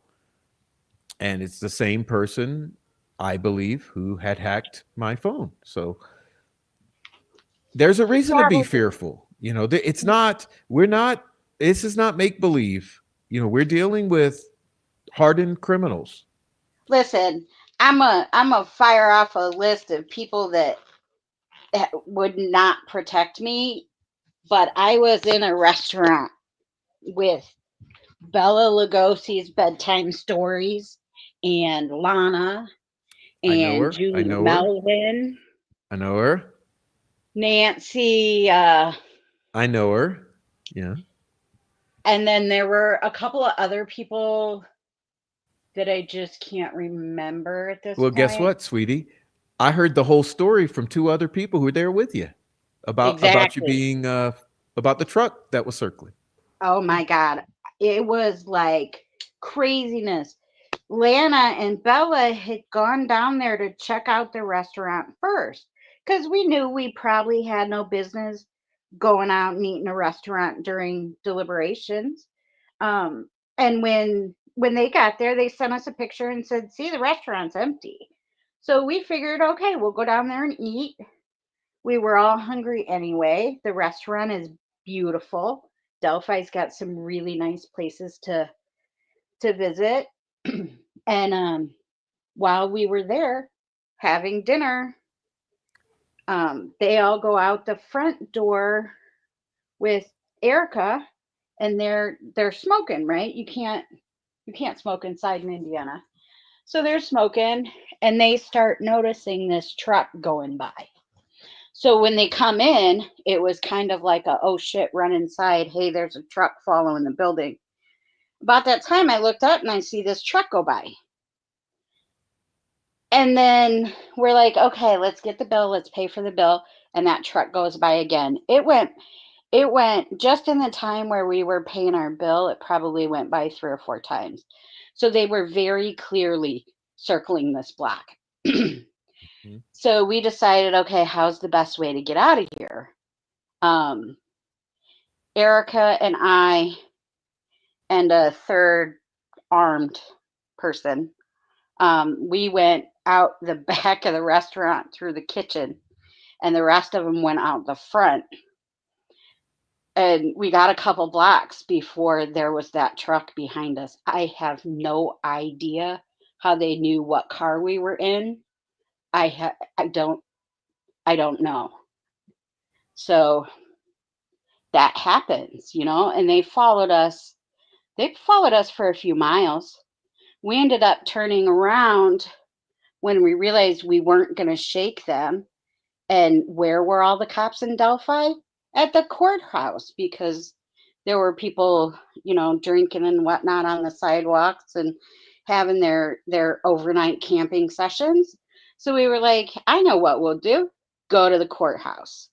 And when we got to the courthouse is when this van or this truck stopped following us. It was scary. Like we were on a high speed chase, like we were running from the cops in 12th grade, drunk. It was craziness. absolute craziness. And so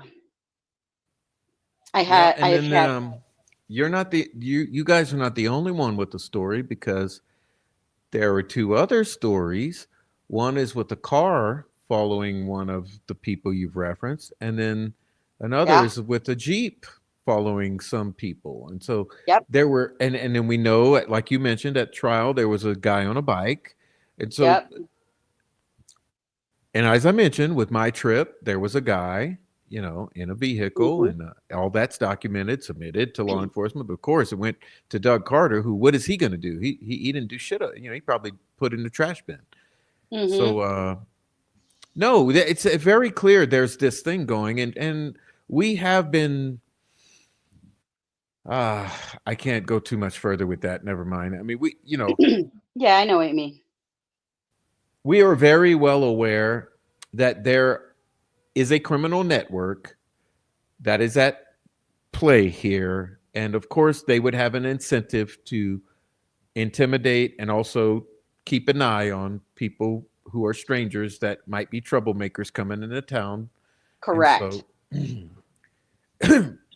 Nobody wants to lose their source of revenue. You know what I mean? If we come into town and we start naming off all the drug dealers in Delphi, we'll be there for a year. Like it would take forever for me to list off the sheer number. It is insane the amount of money that is flowing in and out of that community. yeah, It's just it's shocking.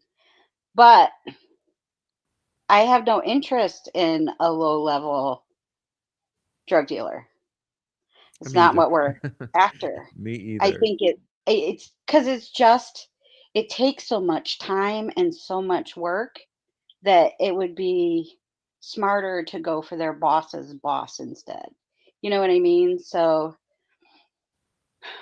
Yes, Miss K is on point. This is bottom line. Okay, let's be real here. There's people who just don't want you there. Period. yeah, yep, And so if you're there, they're going to make you feel uncomfortable and they're going to keep an eye on you. And it's just, it has happened to so many of us.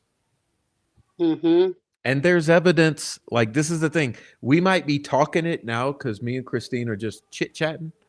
But no, there is documented evidence. There's documentation of what we're talking about. And oh yeah, yeah, there's no arguing it. People will argue and say, "Oh, he's making shit up." There's documented. These are yeah, documented incidents, and I think even Christine's incident that she's describing. So yeah, yeah. There's every we're not alone. Like there are other people that were threatened in very real ways. You know, Rixnay and Noe came to us during trial, and they had information. Like everybody did. I can't tell you how many people were worried about Rick's safety and the lawyer's safety and our safety. Like that community, that pro defense community was very strong, and they and, did a lot of good work keeping us safe. They really well, did. and lots, and there were several people threatened with death out there during the trial.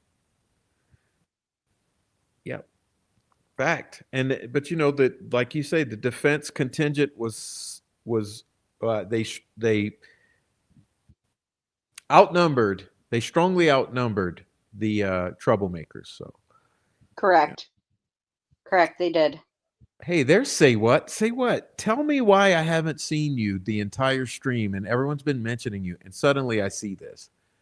Where the hell? Like, what's happening with say what that I'm not seeing a single thing? This is the first one I've seen.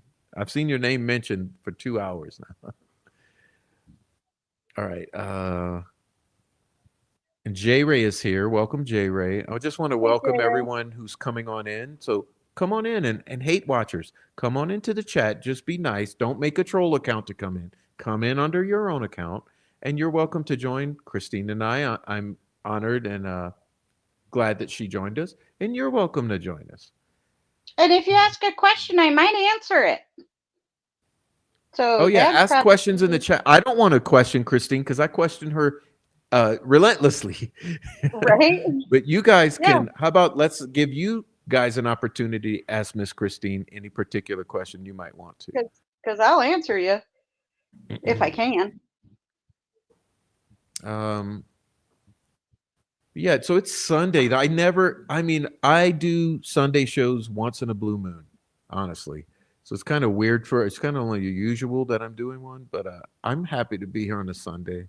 It's this really like slow day today. We had weather this weekend, as most of the country has, but it's nice tonight.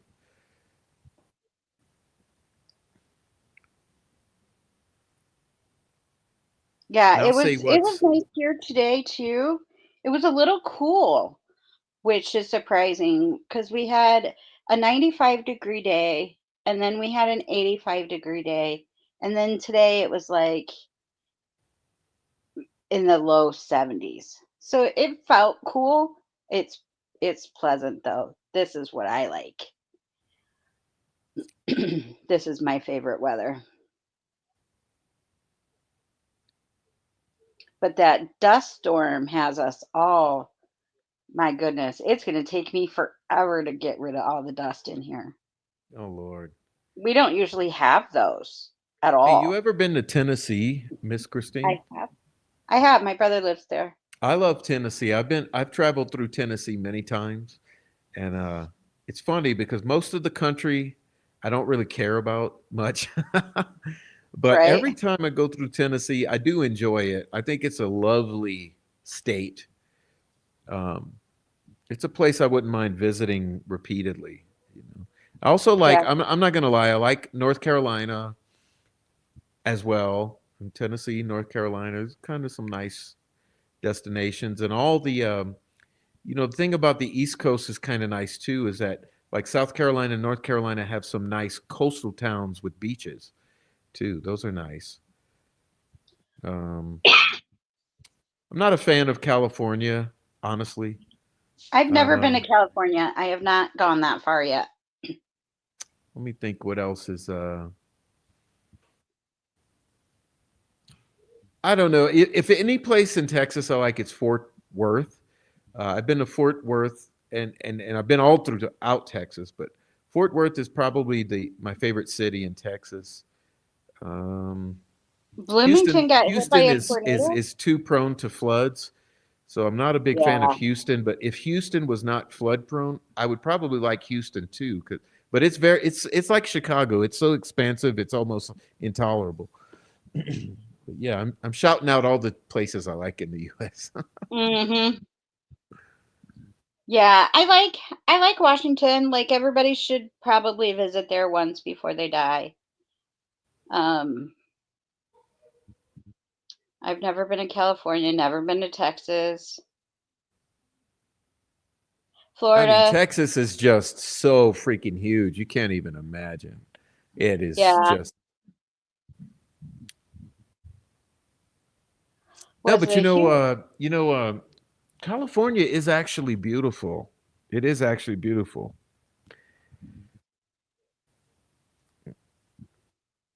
So Digital asked if the Hoosier Harvest Store video was entered as evidence and is it available for public release?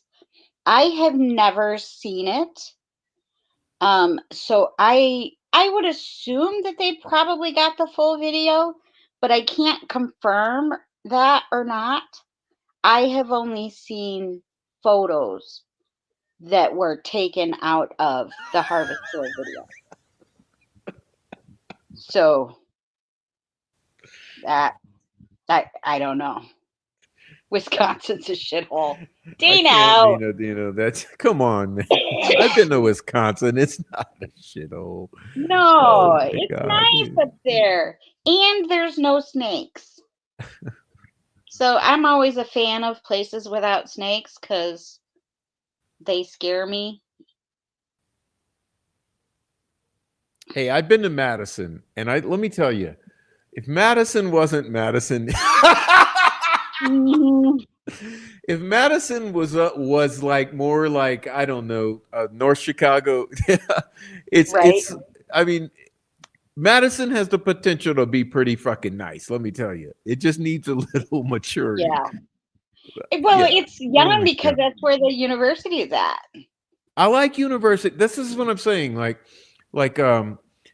I said I said that on a few shows ago to someone. I said I like college towns. I've always loved college towns. There's nice coffee shops. There's like a vibrancy. There's kids.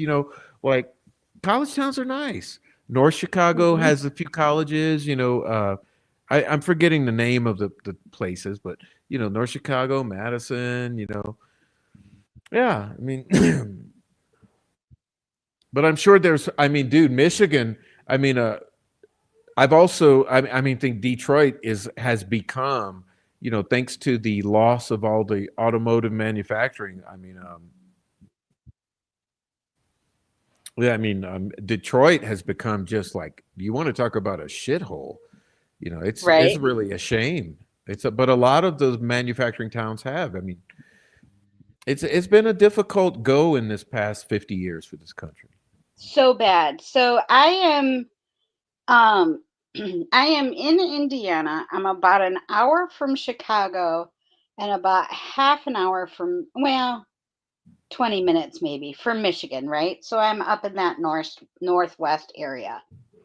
But near me is a city called Gary, which everybody heard of because it was I've been like to the murder Gary. Oh capital. my God, a shithole. Yeah, Yeah. talk about a So shithole. when my parents were young, Gary was nice. Like it was never really super fancy, but it was good, solid, middle income, long-term home owners. Like it wasn't heavily rented and all that kind of stuff. It was like it was solid and it was thriving. But it's steel mills that funds most of our economy up here. Well, they did back in the day. And when the steel mills started, they paid less. Some of them closed. Bethlehem Steel filed bankruptcy. When that happened, it just devastated Gary. Yeah, And it, I was gonna say because everyone's blasting. Yeah, when you're driving from Chicago through Indiana, trust me, Indianapolis is a destination.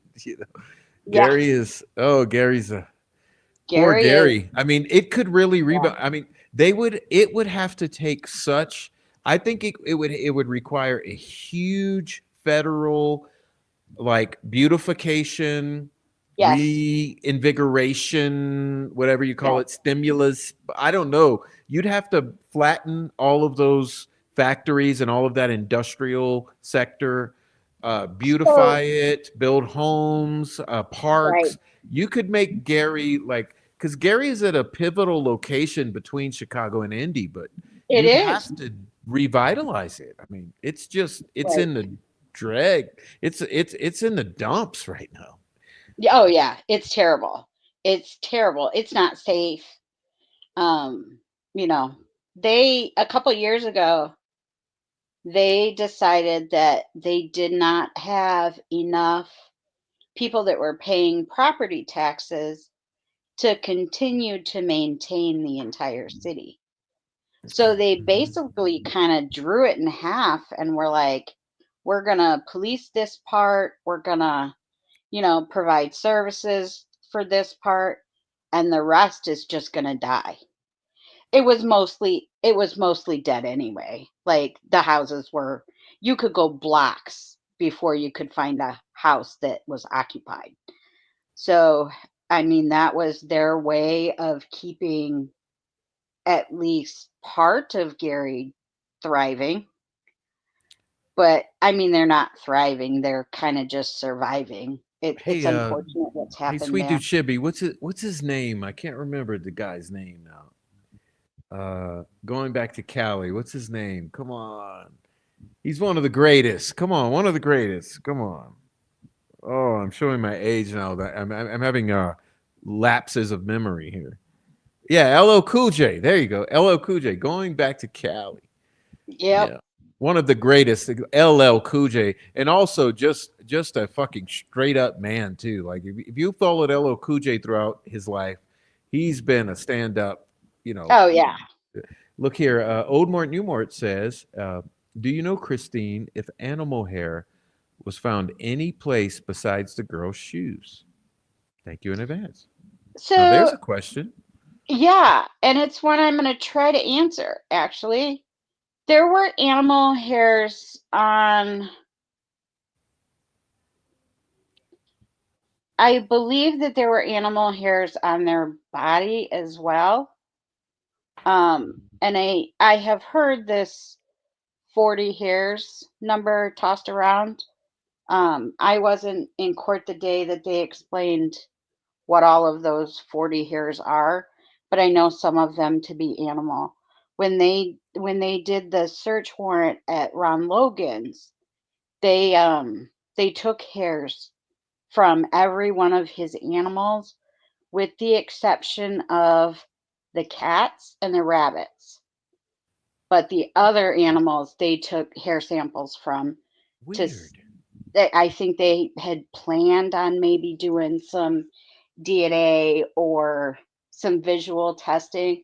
Like different animals, their hairs will look different under a microscope.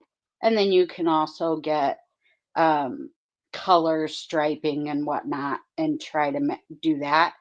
I did not see any results of any of that being done. So I don't know if it was done or if it was not. But I do know that those animal hairs were collected from the girls during autopsy. And let me further that with a follow up, Yep. Christine. Is to the best of your knowledge from your experience behind the scenes, was there ever a cat dug up in Richard Allen's backyard? Oh my God, no, never, Thank no. you. I I think I may know the source of that rumor. Oh, I know the Um, source. yeah, and I think they just saw something that they didn't understand. So, Let me ask you this: was there a cat or any animal dug up in any relative of Keegan Klein's no, backyard? no, not that I Hmm. know of. Well, yeah, no, not that I know of. I know that there was a fire pit that was looked through. Right. And No so I cat in think, there. not that I know of, not that I know of. Um, I know there was some allegations about a fire pit at Rick's house too, and um, I know the source of that rumor. Me Um, too. but there was just a very small, like where you burn grass, Let's only it be honest. was small. The source of that rumor has been responsible for at least, I don't know, 15 fucking terrible rumors that Oh were yeah, absolutely not true not in even close. by Yeah, any stretch of the imagination. Miss K yeah. says, Miss Christine, how far does the corruption go up? What So shocked you the most? Is it true they got rid of the Odin tattoo shop before trial? They rebranded it. Okay. Three questions there. It's on the screen for you, though. so the Odin tattoo shop, I don't recall seeing during trial. So I think that that was probably closed up before trial. How would it have been for the jury to see an Odin shop right across from a trial that may include Odin information or Odinist information? So I think that even though they had refused permission to use the third party evidence, that kind of doesn't get real solidified until during trial because you get to try again. And the judge, of course, didn't want to hear it. So I think that that was probably closed up before trial. And as far as how far up the corruption goes, It depends on which organization we're going to talk about. So if we're talking cartel, it would be above traffickers and who the suppliers are. It goes at least that far. If we're talking Vinlanders, it goes past the head of the Indiana State Vinlanders and into other states. If we're talking about law enforcement, um, I can't decide. Like, I don't know if, like, I can't decide for myself. And this is, again, my opinion only, but I don't know if Doug Carter knew that sideways stuff was happening and he just ignored it, or if he was complicit. So I would say the corruption probably stopped at the FBI. But I don't know. I can't say that with confidence. So yeah. I'm trying to think of any other groups that could have been involved that would have an organizational structure. The Nazis in Indiana, yeah, it definitely went high enough that it left the state.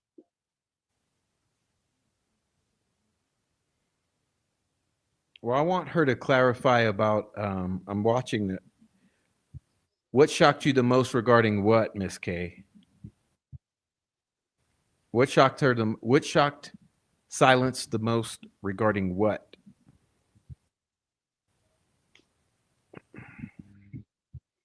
So let's see. Until she answers that, let's get Right. Christina. There's so many Christines and Christinas that are in this Right. case. Did you ever find out if any other witnesses told law enforcement they saw Betsy Blair? Ooh, That's an interesting question. that is a very good question. Um, I did look, and I can't answer that one. That sounds like a fail. Maybe she'll have to look into that. Okay, so any other witnesses witnessed Betsy Blair to confirm her thing, blah, blah, blah, blah. So let's put that in the notebook for later. Yeah. And Kay is now saying, what shocked you the most regarding Delphi overall, I guess? That's kind of open So ended. what has shocked me the most is the depths that people will go to either lie, damage, or hide things that absolutely do not fucking matter at all. Repeat that Like again, please. Repeat that again. the the the lengths that people will go to either hide things or manipulate them or just flat out lie about things that absolutely do not matter. The, Do you have some examples or I one? do. I do. So some of the people that were trying to confess for this crime that had nothing to do with it, one of the inmates that tried to confess was actually in jail when the kids were murdered. Like, who does that and why? You know what I mean? Get your It timeline was right, bro. Dude. right, right. So, and then there was one problematic cell block in Carroll County that had more than one inmate in it that confessed. So, there was like this whole like there were like three of them, I think, that all were telling other people, "Oh, he didn't do it, I did it. Oh, he didn't do it, I did it." So the cops had to go there and separate them all and interview them all, and they were all full of shit. They weren't even involved. Like they had no links whatsoever. That's the bizarre shit. The women would call and try to rat out their boyfriends from 40 years ago. There was just a lot of just weird. And then there were people that did have information that would then, when they're looking at you in the eye to eye, they're like, "Oh no, I never said that." Like, the amount of amnesia in Delphi is staggering. And I Like, call it was that changing common. stories. See, that's what I Yeah. call you're fucking lying because you keep changing stories. So I Yes. want something I want to add to this, and it's probably going to start trouble. But That's okay. so it would be safe to say then, right, Christine, that many confessions to these murders not only happened, but were in the tips to Carroll County Oh, and in the absolutely. tips to the FBI, Yep. and nothing was done about it. And there were many confessions as viable as Richard Allen's alleged drug induced confessions. Would you Correct. agree with that? Yeah. Yeah. On the surface. Yeah. And And some some of people may have been in the area of Delphi at the time, which would make their confessions potentially concerning. absolutely. Yes. There definitely was that. So this would mean that Richard Allen is not the only individual who was Correct. in Delphi that day Correct. who has confessed to the crime. Correct. Yep. Exactly that. And that's a mic drop. Yeah. Elvis Fields being one of them. Well, and way more than Elvis Fields. Correct. Yeah, Okay. there were several. Has Mm-hmm. Silence found out things about evidence presented by the state? Uh, I I don't know, digital. That question doesn't make that much sense. But I would say I would ask her: Has Silenced Now that got? trial's over, have I continued to look at things that were No, I would presented as say: evidence? Have you found any?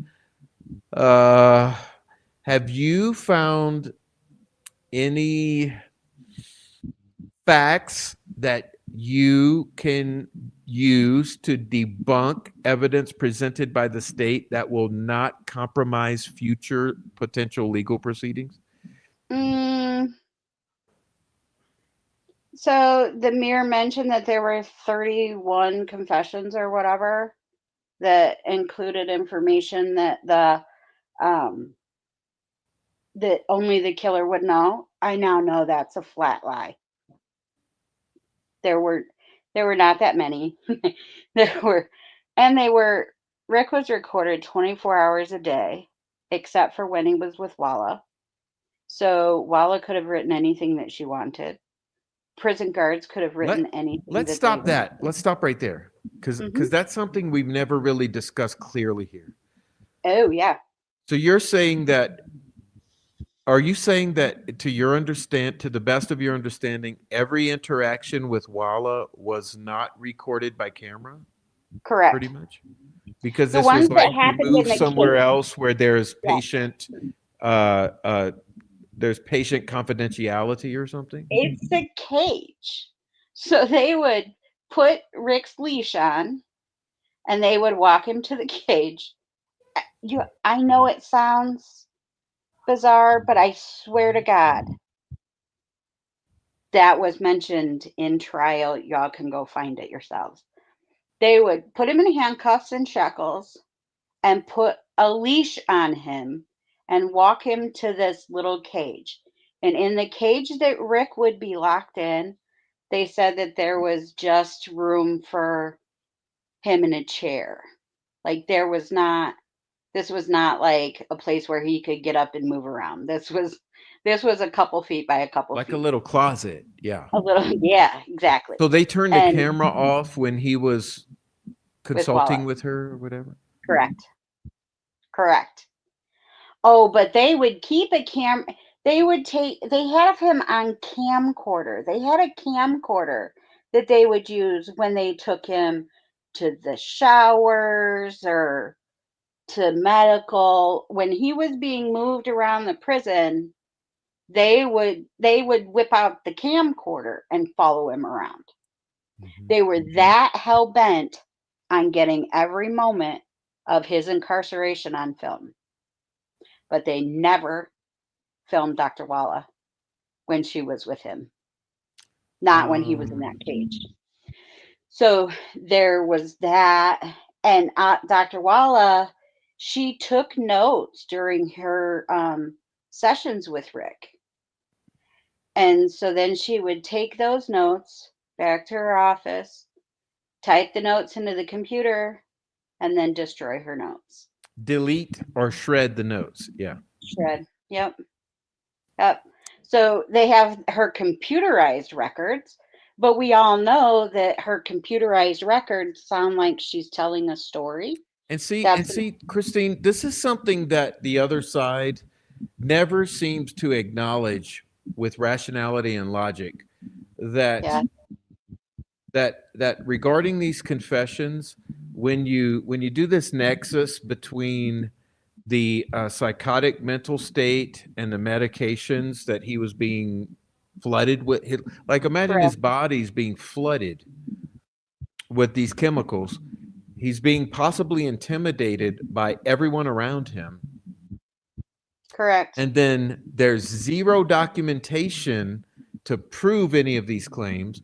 So everything from Walla is an allegation, but correct. it's taken as gospel. And then yes, the things on the telephone, they are firsthand documents because they are literally recorded, but we don't know what led to those statements on the telephone. Like we don't know if there's some guy who's just threatened to kill him and his daughter who's standing over Right. him make that phone call. So for me, this whole concept of confessions by a pretrial detainee who's undergoing psychosis, who's being medicated, and who's destitute, who's tanking in weight, and who's looking like a fucking a cancer patient, to be honest, it's totally valueless. And it was so valueless that even the juror had to kind of admit it wasn't very well considered. But my whole argument was it's a subconscious effect that it has on the jurors. Okay. And then Correct. you add to that the fact that Brian Harshman got his ass up there under the full color of law, or the full weight of the state of Indiana behind him with a badge and a suit on. And he says that there's 61 confessions because he's able to tell from listening to hours of phone calls what Richard Allen meant, like some sort of tarot reader or something. Exactly. I have a huge problem with it, and I think that anyone who would really authentically try to discuss this would have to acknowledge that there's not much weight in these confessions, especially when you had confessions being reported to the FBI and to the Delphi tip line that my friend so and so openly confessed to the Delphi murders last night. And these types of Exactly. tips that are coming in, Right. why are those any less valid than Richard Allen's? This is what's bewildering to me. Yeah, it's crazy. It's crazy work. Crazy work. And I mean, this then whole thing should have never. Oh, this is why I will always say, look, I don't know about Rick's innocence or guilt. I know this. It's a clear example of a wrongful conviction, and railroading is the term I like because it's visual. mhm. And I don't see what's the problem that people like. And I talked to a young lady last night, and I told her this: how is this justice for the families? It's Because not. if an appeal is granted and a new trial is undergone, you're going to put these families through this all over again. So Correct. they have high hopes that the killer's been caught. Okay, Right. If Rick Allen's is granted a new trial, then their hopes are dashed and tanked to the bottom. Okay, then they're going through this whole roller coaster of another trial all over again. How's that justice for Abby and Libby or the families? It's not. It's not. It's cruel. Like I usually do things more on the, pro prosecution side in all of the other cases that we've worked on. This is the first time I've ever been on the defense side. And what happens to families, even even at mention of a trial and heading into trials? It's brutal. Like, it is absolutely brutal. So anybody, they've already lost their kids. They're having their lives looked at like they're in a fishbowl, which some families thrive on and some don't. Just saying. But sitting there and having to listen to every detail of what happened to their child, it's cruel. And see the It's autopsy cruel. photos and the crime scene Correct. photos, like, and then have the Right. whole media run with it and all the YouTubers, and they always try to blast it at us like we're harming the family by caring about this case. No, we're No, not. You know who's harmed no. the family? The state of Indiana, who's railroaded this whole fucking trial and potentially caused a mistrial or whatever's going to be the end result of this, and you're going to have to put these families all through this again. And, Right. and sure, I might not like some of the family members, but Right. we have to acknowledge that there will be some family members who truly are absolute victims of this and have no fucking foreknowledge, no post knowledge, no Exactly. collusion, conspiracy. So there, whether it be the mothers, the brothers, the sisters, the blah blah blah blah blah, the uncles, the grandpas, the grandmas, someone's hurting because Correct. of this railroading. And that's what I've been trying to get across to these guilters, is that you have to acknowledge that this was not done properly, and that No. it has not been convincing to the public at large. Correct. And if this ends up overturned, and we have to do it all over again, put yourself in the shoes of those family members who are the true victims Correct. of this crime. And Correct. it's unacceptable. And It's I take a truly lot of unacceptable. That's why it should never happen. I take a lot of flack for not being open to discussing anything to do with either one of their families. But that really has less to do about this case and just my own personal experience and ethics. It's just that's just something I personally won't do. Other people are more than welcome to do whatever keeps them asleep at night. But I know that if I ever went out and um bash is a strong word, but if I ever went out and criticized people who lost their children, um, you know, I wouldn't be able to sleep with myself. Like that would just be that would just Yeah, and I like to I say couldn't this do too, it. because I'm so often blamed for some skepticism with the family. I like to say Yeah, this: there's an entire difference between beating up the family correct. and drawing attention to inconsistencies in their statements. Correct. And that should And be a everybody very clear line for people. exactly. Drawing And attention everybody to else is welcome to do that. inconsistencies is not bashing the family. It's Correct. merely drawing attention to inconsistency. Correct. And people should And understand that. of course, and everybody else is welcome to do that. Like I would never tell somebody, "Oh my God, you better not say that." Lis- I really say it like with a lack of judgment. Like I'm not judging people. If you want to question them, that's okay. You can do that. Just don't drag me along for the ride because I'm not Right. coming. You And know I'll what I never mean? say, That's just Christine said, Becky, Patty, XYZ. exactly, That's not my motive exactly, here. My motive is to exactly. say, if the family said this on this year, and this in this year, and this in this year, and this family member says this in the fifth year, and all Right. are different, I wonder why. And what's Yeah, the I wonder why actual, too. and so I, yeah, that can't be conflated with bashing the family, because no one here no, wants to do harm to any family members of victims. exactly, Okay, victims are exactly. victims, and trust me, knowing myself that my brother was is no longer with me, I became a victim at 21 years old or whatever it was, because my brother Right. became. So let's not conflate Correct. any of that shit. But I'm glad you're here to talk about. 'Cause seldom do we ever talk about like how the shaming of asking simple questions, it should not be allowed, because we all know that this is a fact. It's a statistic, Christine, that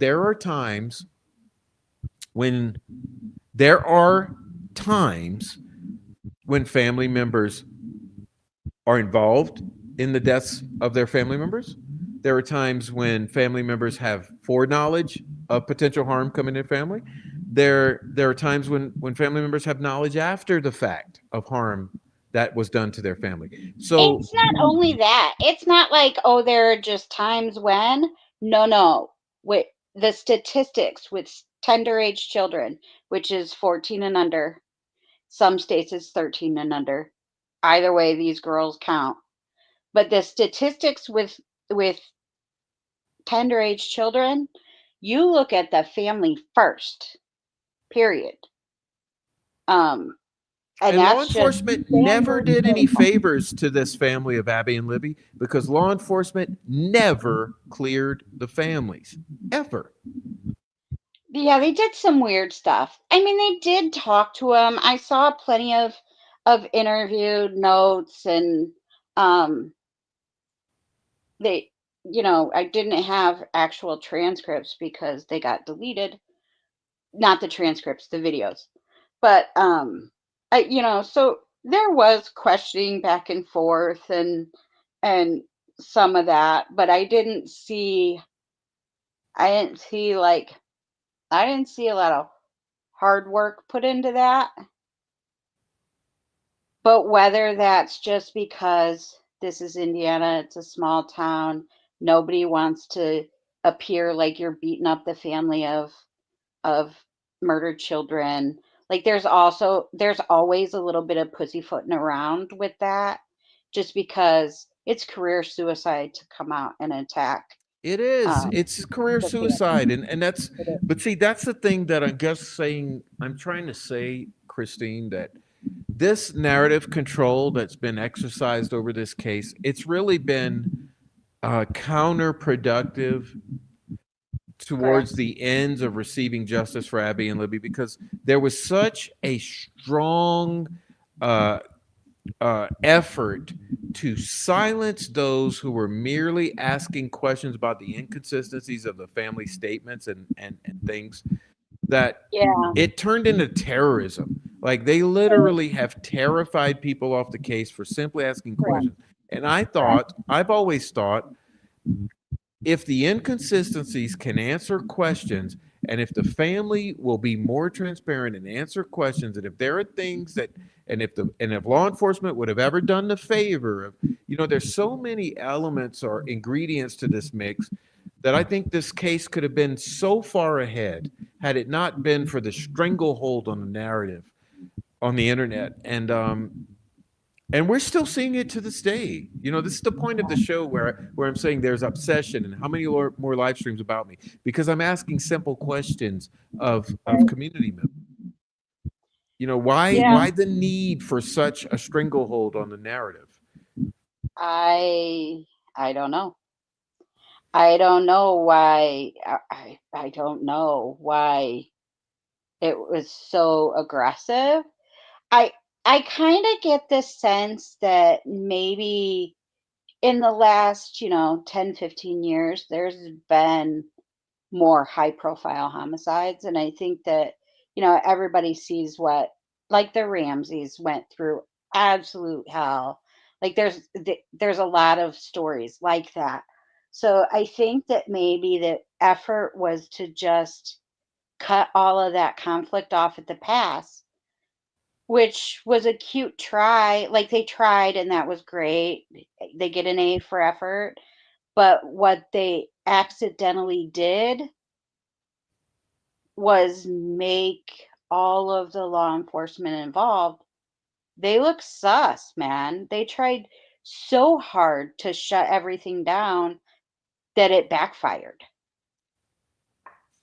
Because if they had answered some questions, some hard questions, in 2017, they wouldn't be being spoken about in 2025. Digital, no, that's heavy metal rehab. Okay, let me bring this up. She has an amazing point, and I completely agree with this. And You're it's right. very interesting Yes, a that hundred. Yep. no one, and I wouldn't just say LE heavy metal, I would say no one at all, not the perpetrators, not the family, not the law enforcement, no one at all thought this case would blow up like it did online. Correctly. Correct. Okay. And With the phone. I've said this many times. I think there was an unintentional viral nature created in the Delphi murders, and that was the multimedia. It was the Correct. photo of Abby on the bridge, and it was the bridge guy video. It was a viral sensation because you've shown video of the killer who you are saying is a killer. You got video of this killer in this tiny town, and he kills two innocent little girls. Like, that's the mythology. And they It shared a totally few went little viral. screenshots of it. They showed a few little screenshots of it and was like, yeah, these girls video they had the bravery to take photos of their killer and they And turned they them into this this hero mythology, yeah. story, which And it would went have been all absolutely right. viral. It would have been all right if they were actually telling the truth. Like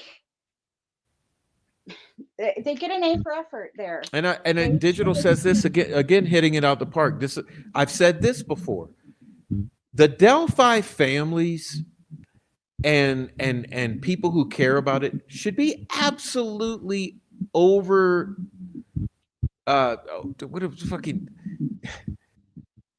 they should be elated by the viral nature of this case, because how many fucking cases of murdered kids do you get go viral in this way, where the intention of the world is on your case for 8 years? There's been Exactly. so many thousands of human brain power go into this case that most murdered children never receive, that the families should be on their hands and knees thanking the public for the interest in the case, because you've rarely seen a case with this much worldwide attention. And still, we got nowhere. Yeah. um,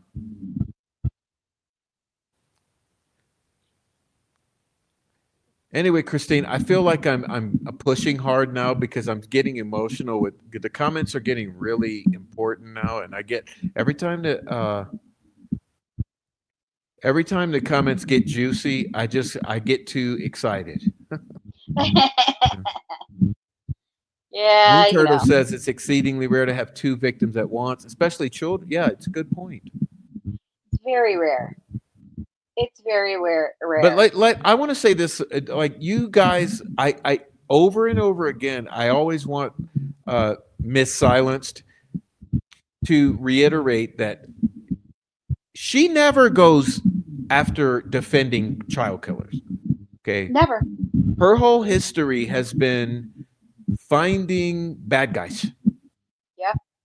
And I think I'd like her to say that again for those of new viewers who might be here who haven't heard her. Like, you got to Yeah. understand with this person who's my guest tonight, her and her partner, they typically work towards the ends of finding missing children or finding Correct. the victimizers of children. Correct. So what we do, here's how our normally when we start on a case, it's in the first days, hours sometimes that a child goes missing or that an adult goes missing. You know, statistically we know that when adults go missing, they're usually dead. So we kind of know that when we take it on. The same thing with tender age children. When tender age kids go missing, it's not very often you win, right? So with teenagers, though, teenagers are the most fun because you don't have to worry about them being dead until, a week or so later. But so we usually start, we kind of hit the ground running and we start working on putting together a plan to find them. Like, so searches, foot searches, ground searches, grid searches, all of that we know we do, and we do regularly, and we do quite well. Um, but then when your adult or your young child, when they don't show up, right? The next day or two goes by and you haven't been able to find a living, breathing missing person, we almost always we switch right to looking for um, someone that is not living and breathing. And the only reason that we make that distinction is because the style of search is different. It's different looking for somebody that may be injured versus somebody that has probably been murdered. So then we work more as a go between the families and law enforcement, because law enforcement is not always super communicative, because the families really are the first suspects, always. So we help to make sure that the families are being properly kept up to date. Sometimes, family members can get really hot headed and they'll get almost abusive towards officers. Hmm. So we try to step in when that happens. And then we continue to follow that case and investigate all the way up until the end of trial. So we've done several. We had our biggest one. Um, one of the I somebody was making fun of us for not being able to catch Haley Dunn's killer the other day, which Haley Dunn was one of the biggest cases that we followed, and they actually arrested her mother's boyfriend and put him in jail for 2 years to await trial. And then it just, I think it was a week or two before trial, they decided that um, they would pull back, they would let him out, and they would try to go back at them again later. And it's because the state tried to use a test that the FBI um, didn't find credible. So instead of have a battle of the experts, they decided to drop the charges against him, let him out, um, wait until the testing advances, and then I they'll see. they'll have a round Which two. may happen in Delphi. Let's be honest here with the Right. Barry. Christine, can I ask you a personal question? Sure. Have you had any successes in the past with children Yeah, victims? hundreds, easily hundreds. Um, Have you ever found one child? yeah. Oh yeah. Okay, Yeah. because I want to Living. admonish the entire community right now who tends to be abusing you and Erica. Erica. They tend to forget that you've actually brought children home. Correct. We have a lot of them. A lot of So to them. crucify you for a simple misstatement or a thing you might say rough because you're kind of a raw dog type of bitch, Right. you Right. say shit pretty fucking rowdy, Yeah. doesn't take away the fact that you've saved lives, both of you. Correct. Correct. Correct. One of them. One of If my she favorite. saved one child, think of it's your child. Right. 5 Green Acres, Rhonda Holton, any of you in this chat, think about if it's your child. And Christine and Erica were the ones who saved and found your missing child. Yeah. So you can all go choke on your own vomit. Yeah. So one of my favorites that, like, you keep some cases with you forever, and one of them was a girl in my home community that had gone missing. She had been, a little trouble in the last couple months. She had previously been a really good girl, but she had started getting in a little bit of trouble, and so we set to chasing this girl down. We actually found her in Detroit, um, which is about 4 hours away. Um, She had gotten she had gotten away from her traffickers, um, and then we ended up finding where she was at, where she had been hiding. And we got her home, and we got her home alive, and we got her home.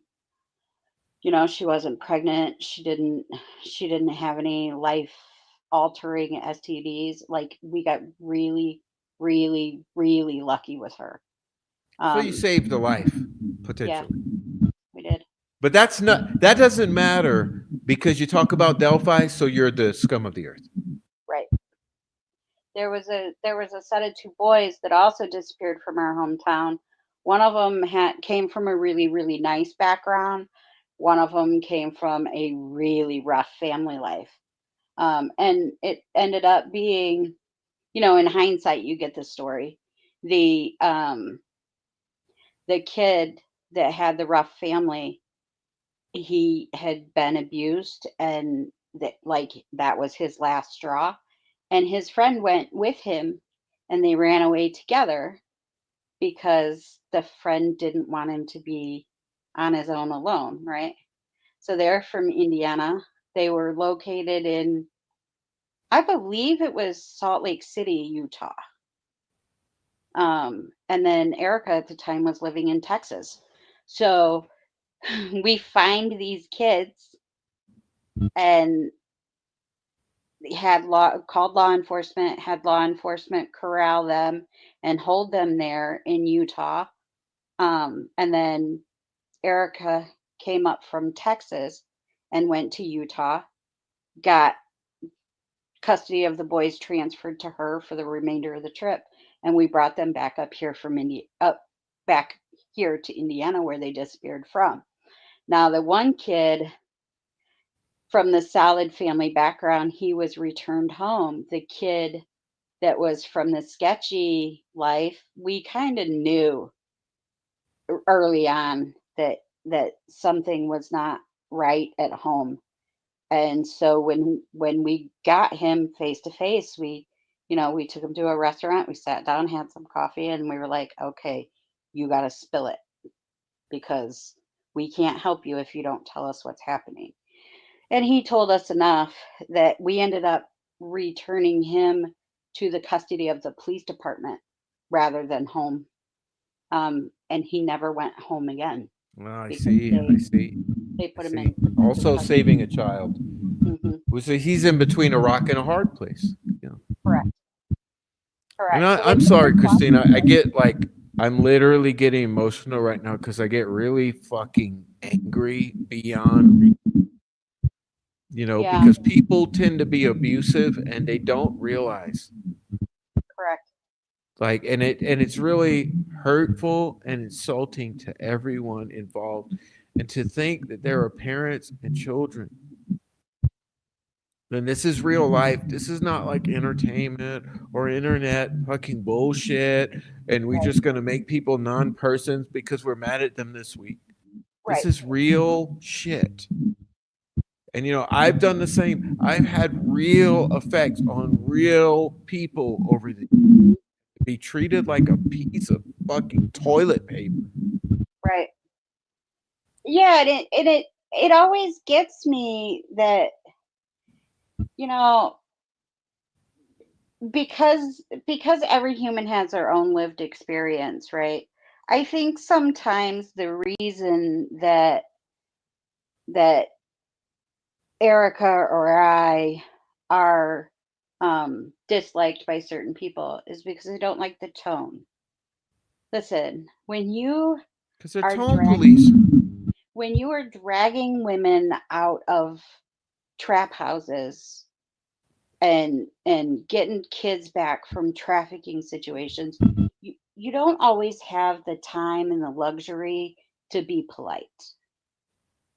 Like, when somebody from the community is just saying something snarky just because it's funny, and you're trying to find a kid that's in real danger, y- I- you know I don't always handle myself with with um I can't always watch my mouth. Like sometimes when you've been up for 3 days and you're in the middle of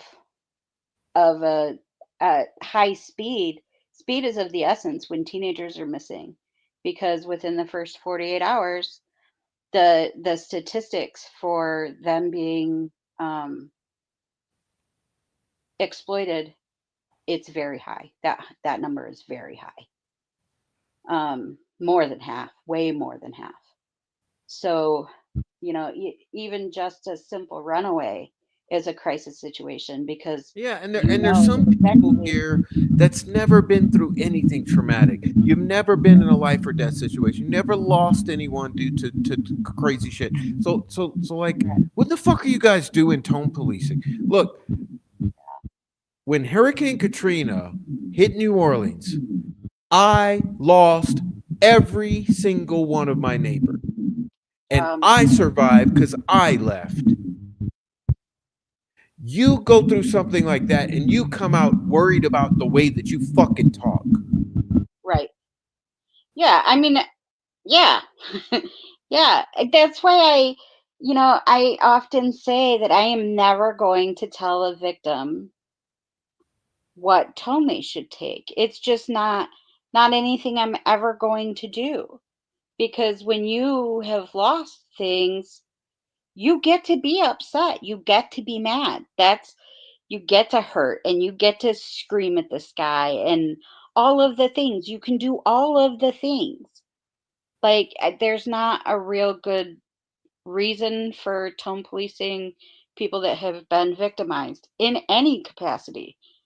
Doesn't matter And what life kind of life is victim. life or death. Like, you guys don't fucking realize things are happening right now that are urgent.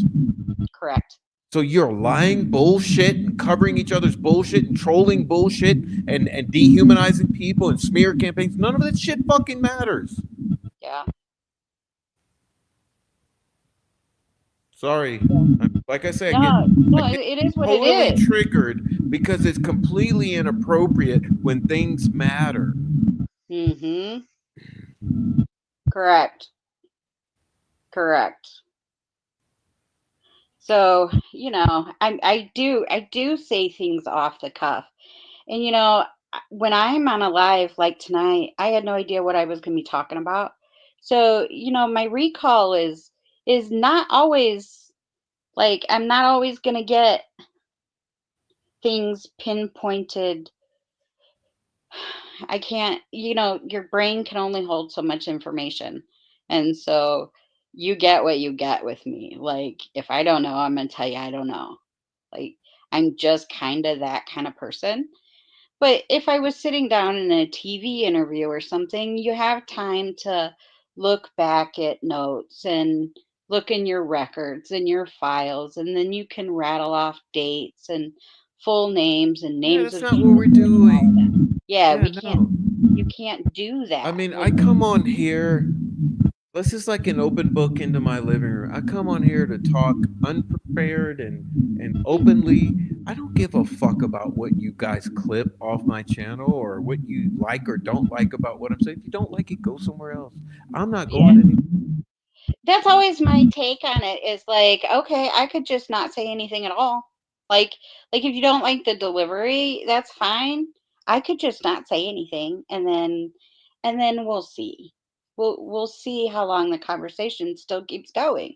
But the only reason that I really come forward, and say stuff is because I feel like the people that spend so much time and energy and the people that helped us. Like, social media was a big part of the work I do. Like, well, a lot. You guys saved us an insane amount of time. When I would ask you questions, I couldn't tell you why I was asking, and you would just be like, okay, it's this, and let me send you this, or let me send you that. You know, there there were a lot of people that did that. And so Yeah, I because you feel weren't just kind of talking to like, me. You were talking to everybody you could possibly fucking talk to because you're trying to get ready for exactly, trial. exactly. Yeah. And so I feel like some of that you kind of deserve some answers. Like the things that I can tell you without hurting Rick, I'm more than willing to share. They're just, there's stuff that I can't, but if I can, I will. Hey, I'm noticing a comment by Oh Hey Christina. I want to answer. I'm only going to answer it Okay, once. which So one? y'all, the one about Erica. She mentioned I don't see it. Let's she didn't I really didn't ask a highlight it. question. It was at 10:54. Uh, So Erica. So Erica and I were at trial together with a whole courtroom full of people in the middle of the Delphi trial. So she had been evicted from the house that she had bought. The exchange of keys and like the move out date was a few weeks after trial started. So when Cisco, was it Cisco? The blood splatter guy. He showed Cicero. up. Cicero. Okay. Yeah, He Patrick showed up. Cicero, the same motherfucker who lied about the blood spatter in the trial. Correct. He went Correct. and dealt with Did her Erica's. eviction. So Sorry. in the probable cause affidavit, it says that Erica was not there at the time that the keys were exchanged. So there had been some kittens that were strays that lived outside. The guy that had repossessed her house is someone that she had a personal history with, and the relationship was not great. So the guy takes a video of him entering the house. He catches, the full dishes of cat food on the porch for the stray cats outside. And then he did a walkthrough of the house.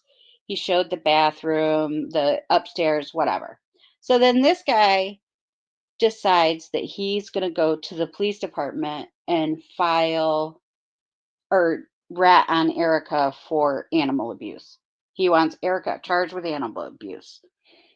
That's one of those charges that immediately people have a gut reaction to. Let me And stop you, Christine, because I yeah, don't want to gloss over this. yeah, Believe me, had Erica locked a bunch of fucking cats in her house or kittens that were, had Erica taken a bunch of cats from the outside, put in right. the house, locked the doors, and left for a month, yeah, she would deserve charges. Correct. Okay, Correct. let's just get So, past that. whoa. Um,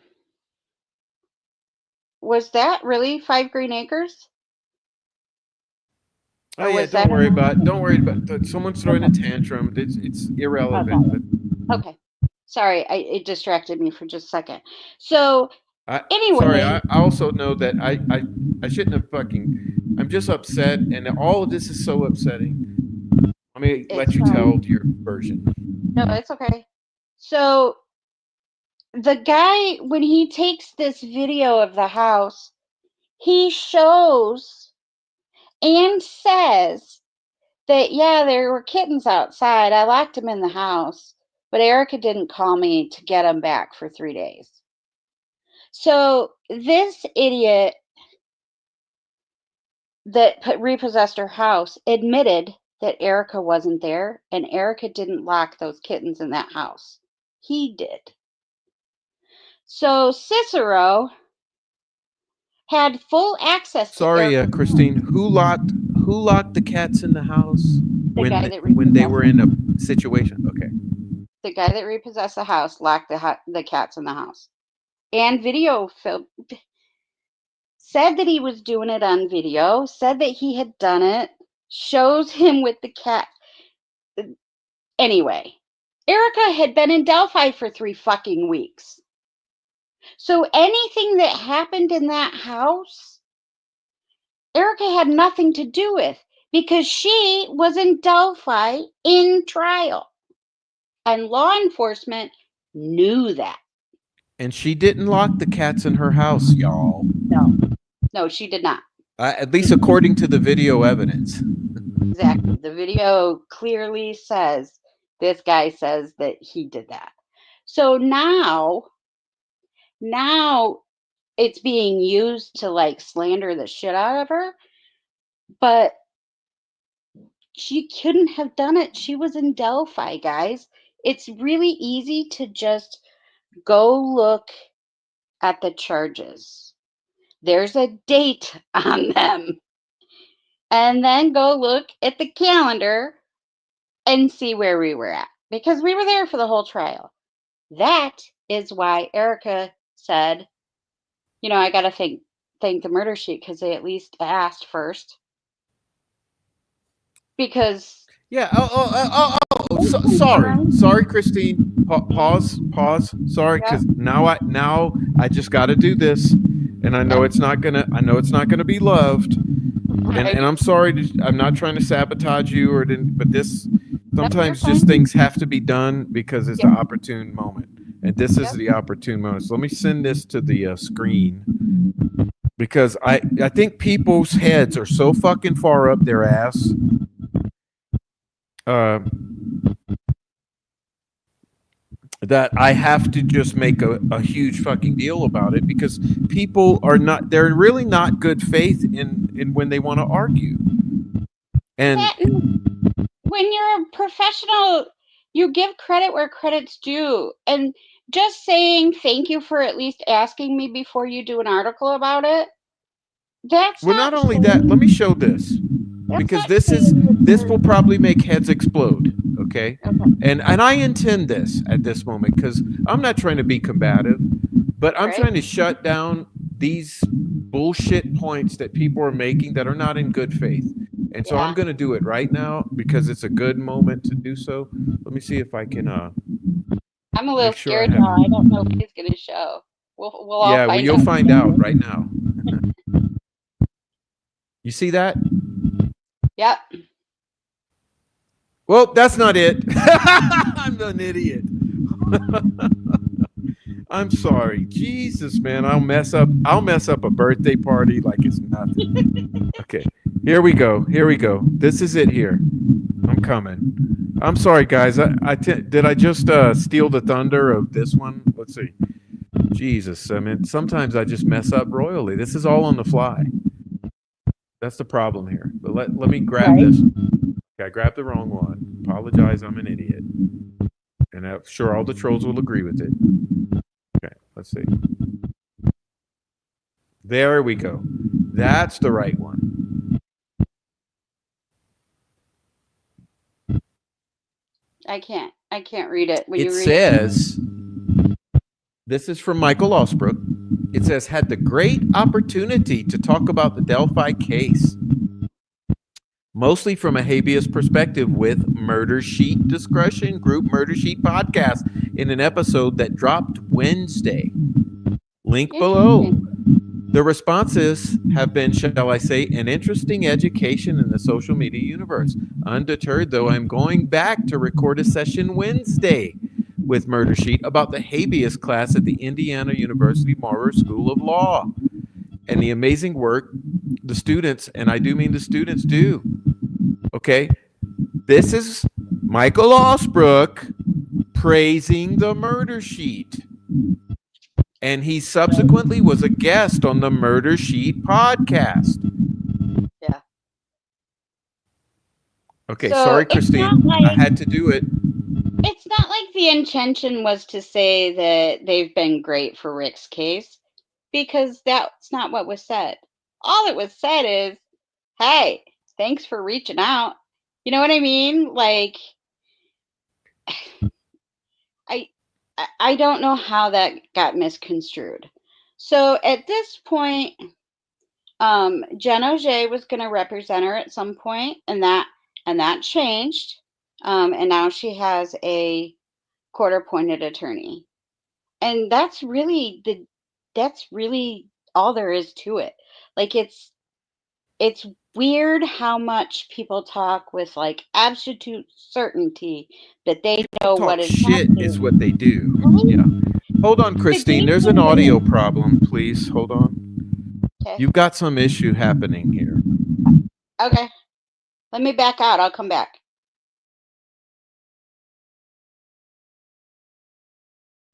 Okay, we'll let Christine fix that. Thanks for letting me know there's some sound problem. I didn't realize there was a sound issue. But listen, here's what I'm saying, okay? Here's the point. Someone told me, oh, jeez, I can't even remember the term. Someone alleged that me posting a description of a video from the Murder Sheet podcast, so posting the description from the video from the Murder Sheet podcast meant I was supporting the Murder Sheet podcast. Are you serious? So posting a description of a video means you're full-fledged supporting uh the Murder Sheet podcast. Come on, man. Like, we got to grow up and we got to get beyond this. And I actually want to go find, because I can't even stand not properly, because it's worse than that. Let me see. I'm going to read it to you verbatim.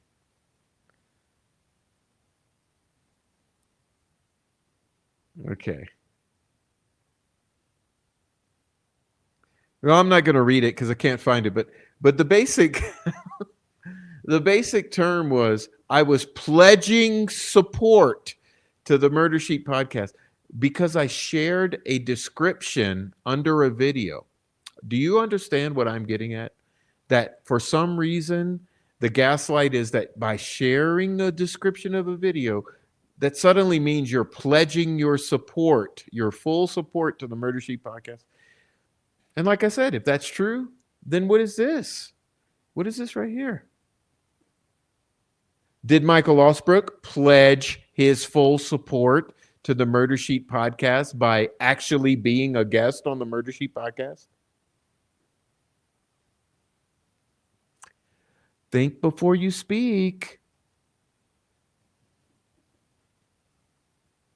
Hey, welcome back, Christine. Hey, thanks. Is that better?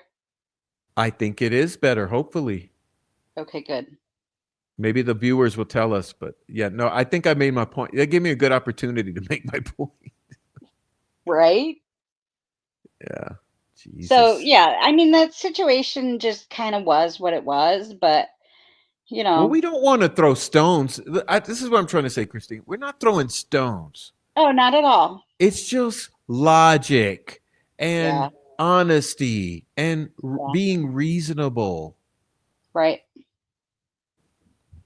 Yeah, it is like that, Suede. Like, once you get a rumor, if you don't like somebody already because you don't like their tone or the way that they talk or whatever, then it becomes easy to find things to pick at. And, we're just people doing a job. And so it's weird when that somehow gets taken to some creepy personal level.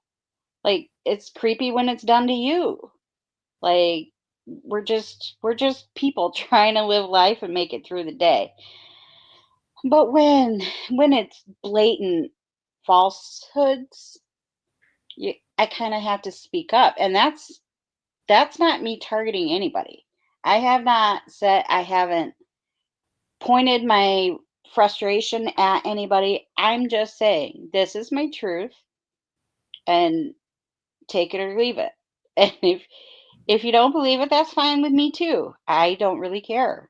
But man, it just irks me to have things spun into something that they're not. It's irritating. Can I ask you a question? And of course, they're not going to take this in good faith and they're going to twist words, but I Of might as course, well before we get out of here. right? And I don't even know how to start this because I don't want to involve, I like let me say this. it was never my intention to quote unquote wrap myself in the Allen family. I don't want to involve Miss Kathy Allen in anything here on YouTube's. Right. Right. Me neither. But let me just generally ask you a question or two that might help some people. And of course, those who won't believe it, they don't have to believe it. This is for those who are just along for the ride. Let's say it this way.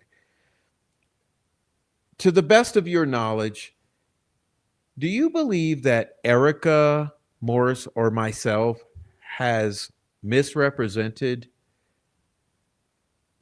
anything on behalf of Miss Kathy Allen? No. No. No. And you're And not the just saying thing, that because she's your friend or whatever. no, no, because what's funny is that you heard about the latest, the big mic drop moment. You heard about that before we did. We didn't know anything about it What is that? until What is it that was in over. particular? What's the The mic drop? the contract stuff. Oh, We the didn't know any. kerfuffle? Yes, okay. Yeah, we didn't know anything about it till it was already over. So we didn't have anything to share. And it surely didn't come from me or Erica Well, because as we a didn't matter of have fact, it. I didn't even give you the contract because I was No, told didn't. not to share it at that point. Exactly.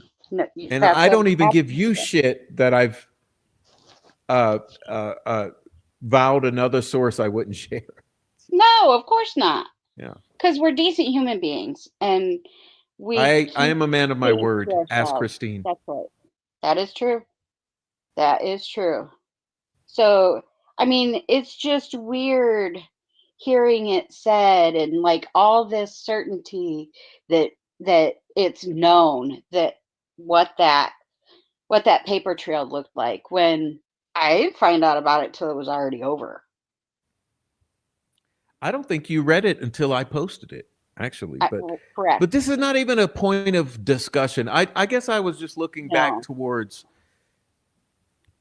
because there seems to be this flavor that's insinuated out there that someone's lying about Kathy or this or that or the other, inserting Yeah. themselves or manipulating or clothing themselves in her feelings. Listen, there's none of that. There's the No. fact that we've been trying to stand up with transparency and just pour water on the situation and say, stop your Correct. shit. Correct. And I guess that No, brings us back getting to with this point of this show. How many more live streams about it this week? yeah. Because Yeah, we're because not I talking saw about one. Rick. We're not talking about the Yeah. court. We're not talking about the No, evidence. We're not talking about the exhibits, the no. railroading, Nick McClelland, the Judge Gold, the crooked cops. We're not talking about anything important. Right. We're talking about obsession.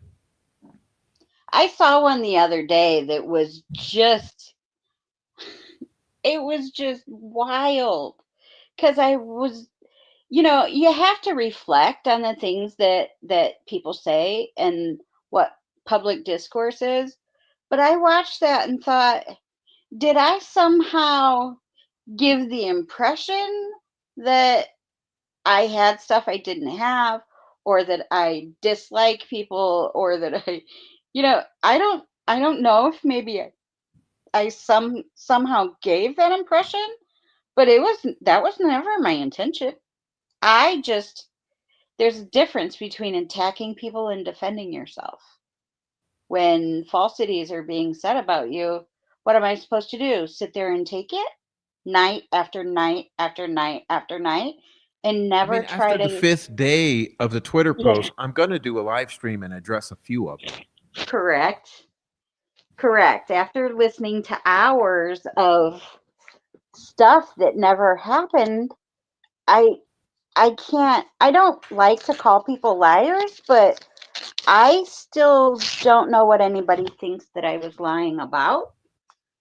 Um, I tried to figure it out. All I know is that I'm a liar. I don't know Well, they're why. I mad don't know because what was you said. talk rough, I and they're do. mad because you've seen things that they want to see. And that's it. Yeah, probably. And yes, you talk rough at times because you've been I through a do. lot. I do. Yep. And so do It I. has been through enough.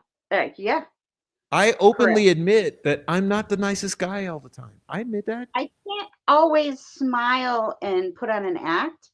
And especially when I'm on your channel, I'm comfortable here and I'm comfortable with the people in chat here. And so it's more like a conversation amongst friends or colleagues or however you want to put it. Like it just feels comfortable. So I'm less guarded in what I say. I'm not a lawyer. I'm not going to force myself to act like one. That's just never going to be me. So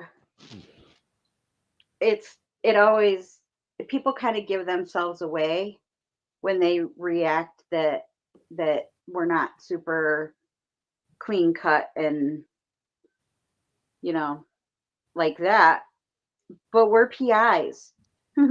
PIs have a reputation for being rough around the edges because it takes a certain amount of intestinal fortitude to go knock on the door of a drug kingpin. Like, not just anybody can do that job.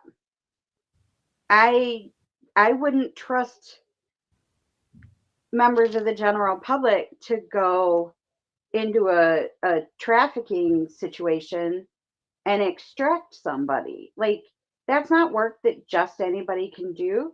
And it leaves its mark on you. We deal with some really shitty, shady You people. know what, Christine? My mouse has I don't know if the batteries died, but my mouse is frozen. Oh, I cannot control this live stream anymore. that's Uh-oh. funny. Funny. Um but I saw we had a troll come in and say Did you we? fucking moron started this shit or whatever the fucking term was. I I don't don't know like how. uh so I don't know so how. while I figure this out, let me say this. So do you mean by calling attention to the potentially unethical and illegal leak of discovery on an anonymous website attributed to the defense? Is that starting a problem by trying to get clarity about a very vital, the most vital piece of evidence in this entire case? Yeah, we pretty much everybody can agree that it was not done in a great way. I mean, both sides of the argument, we know that. Like that was not really the best way to do that. I'm sure that if they had it to do over again, they would choose a different Yeah, but route. now it's attack the messenger. Now it's coming Right. here into my live stream after 3 weeks of gang stalking. Correct. And but I can't. I'm gonna have How to were get a battery you or something. I'm suddenly up shit creek without a paddle with this mouse. how were Uh, you expected to know that the source of that video was legitimate? Like, how were you supposed to know that?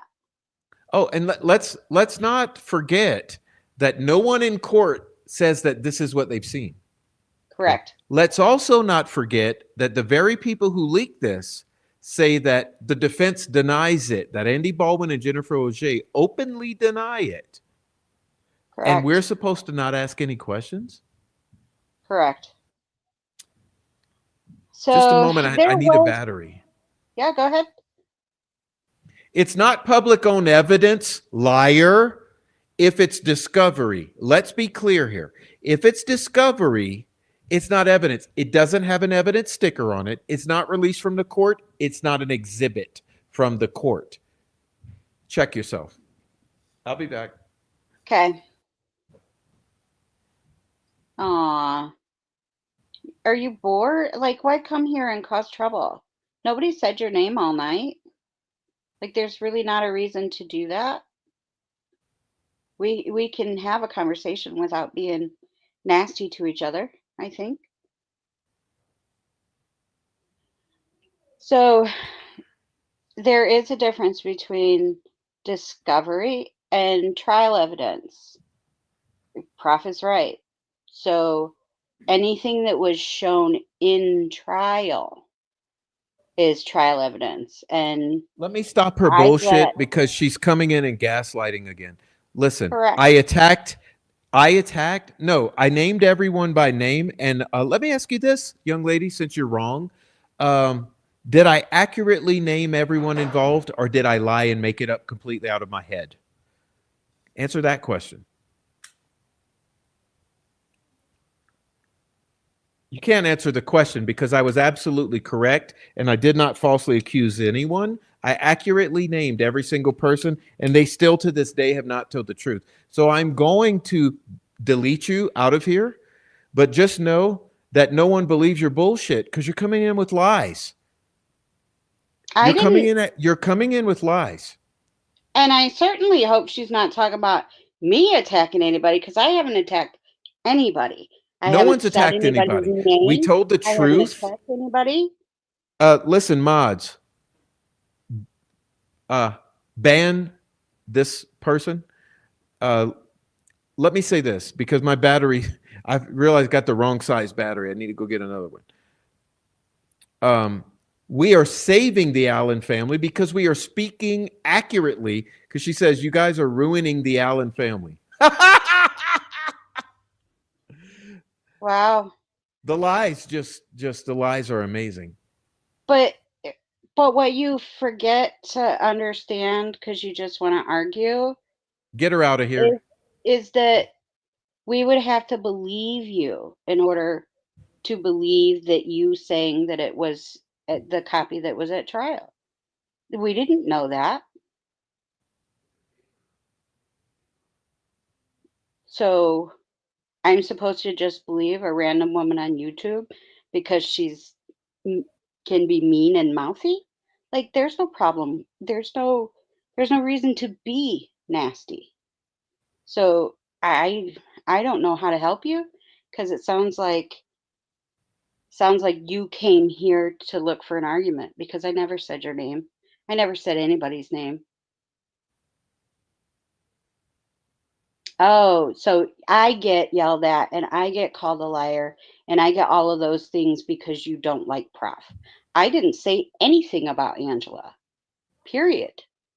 So I don't know what you're talking about. So to me, you're just ranting and that's not productive. No, she's coming in here. Look, she says, loser, you Yeah. started this.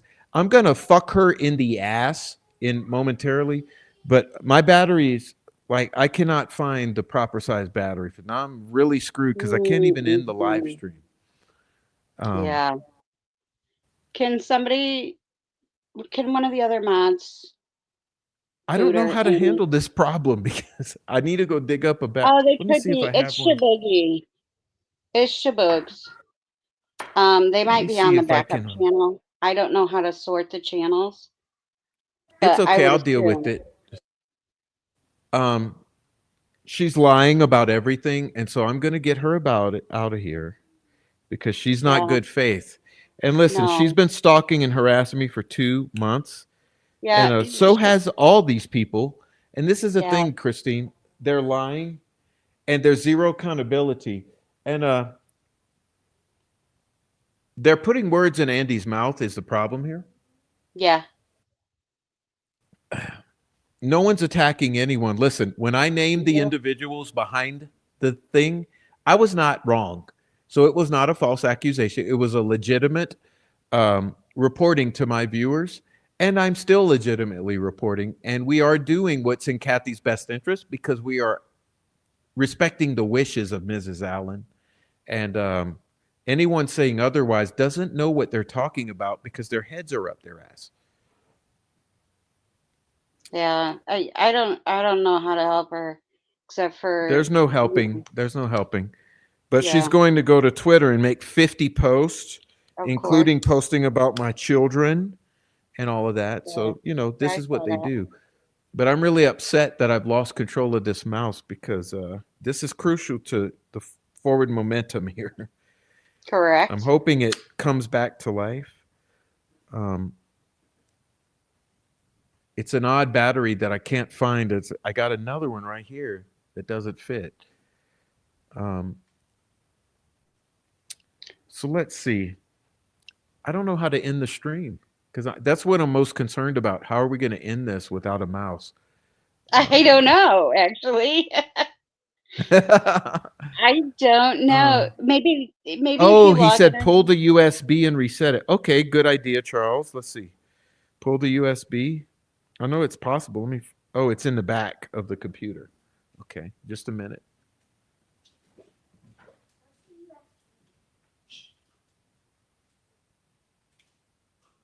so, I mean, what you guys just saw is pretty typical of like us talking about stuff in general, and then somebody comes screaming and yelling and making wild accusations because,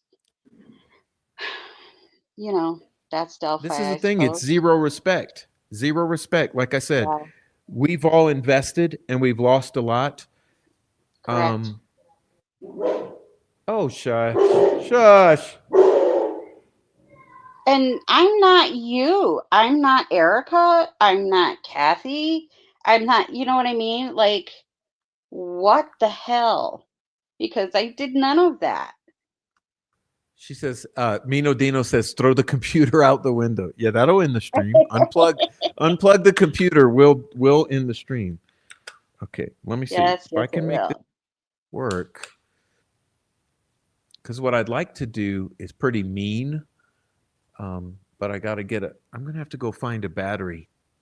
Christine, do you mind talking to the chat for 2 minutes? Yeah, no, you're fine. Yeah, totally fine. Skinny had answered a good question too before um we had that trouble.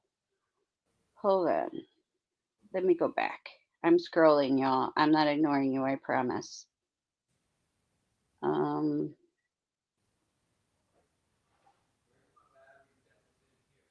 it was right when you got here. Do you remember what you asked me, Skinny?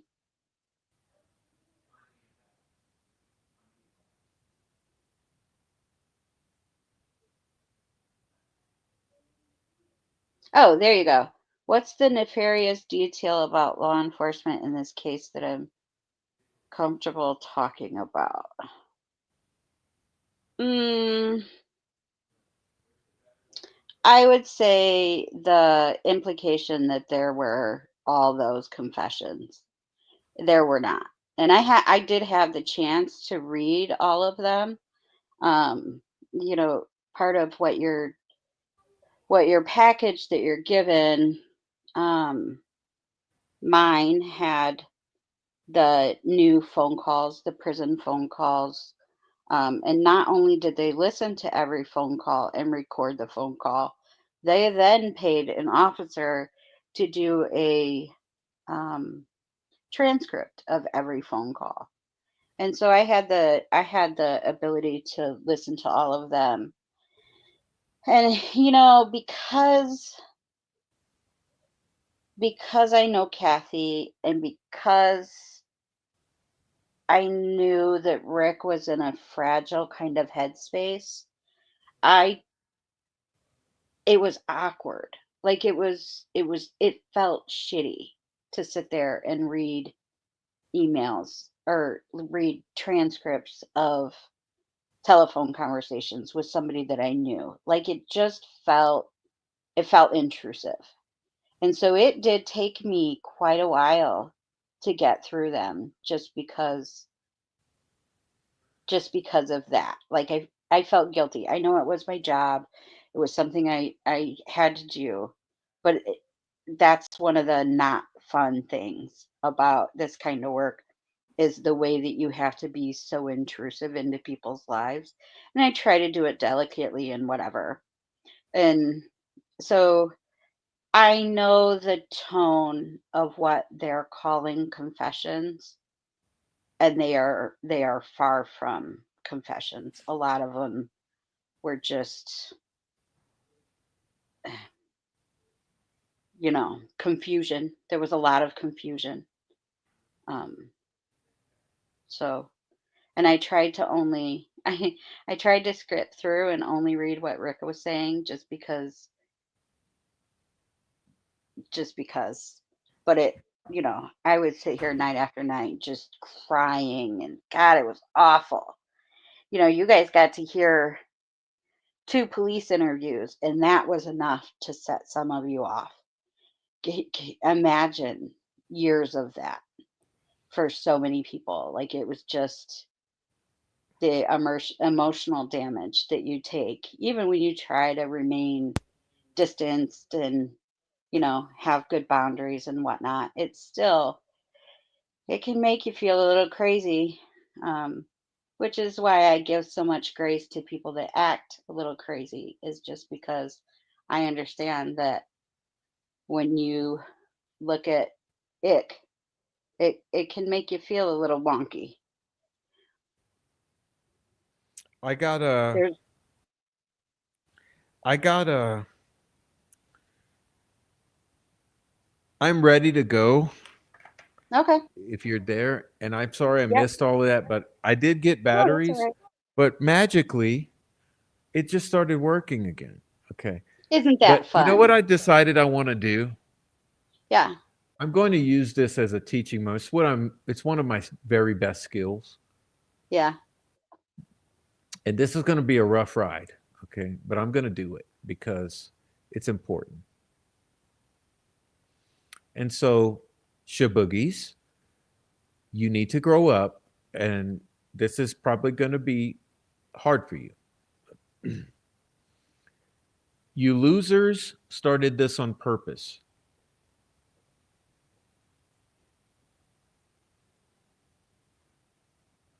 Losers. We just said she saves lives, and so have I. Started this on purpose. Did we leak a video on a website and try to coerce a contract to Miss Allen, Mrs. Allen?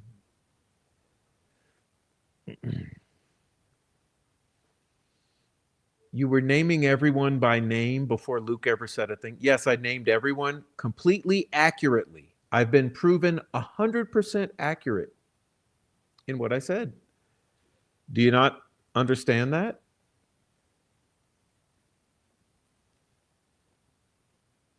I'm going to prove that too because I'm not playing these. It's like I think, Christine, that I need to use the rest of tonight to actually show some truth here. Okay. So let's see. I'm going to have to send this to the screen.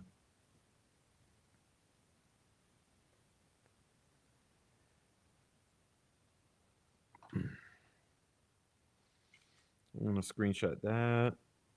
I'm going to screenshot this. And I'm going to send them over.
You were naming everyone by name before Luke ever said a thing. Okay, let's read this. I do specifically remember naming Angela Sadlowski, Luke Nicholas, Nicole Miller, Michael Osbrook, and Carol Weinecke as being involved in the leak on that website. Is it the mention of those names that's being properly labeled as false accusations? I mean, here are some direct quotations from the exact same individuals mentioned above. Luke Nicholas, quote, Jennifer Auger drafted a press release condemning us for the release. It was only a miracle we got her not to release it. So the defense asks us to release it, then OJ tries to fucking hang us from our nuts.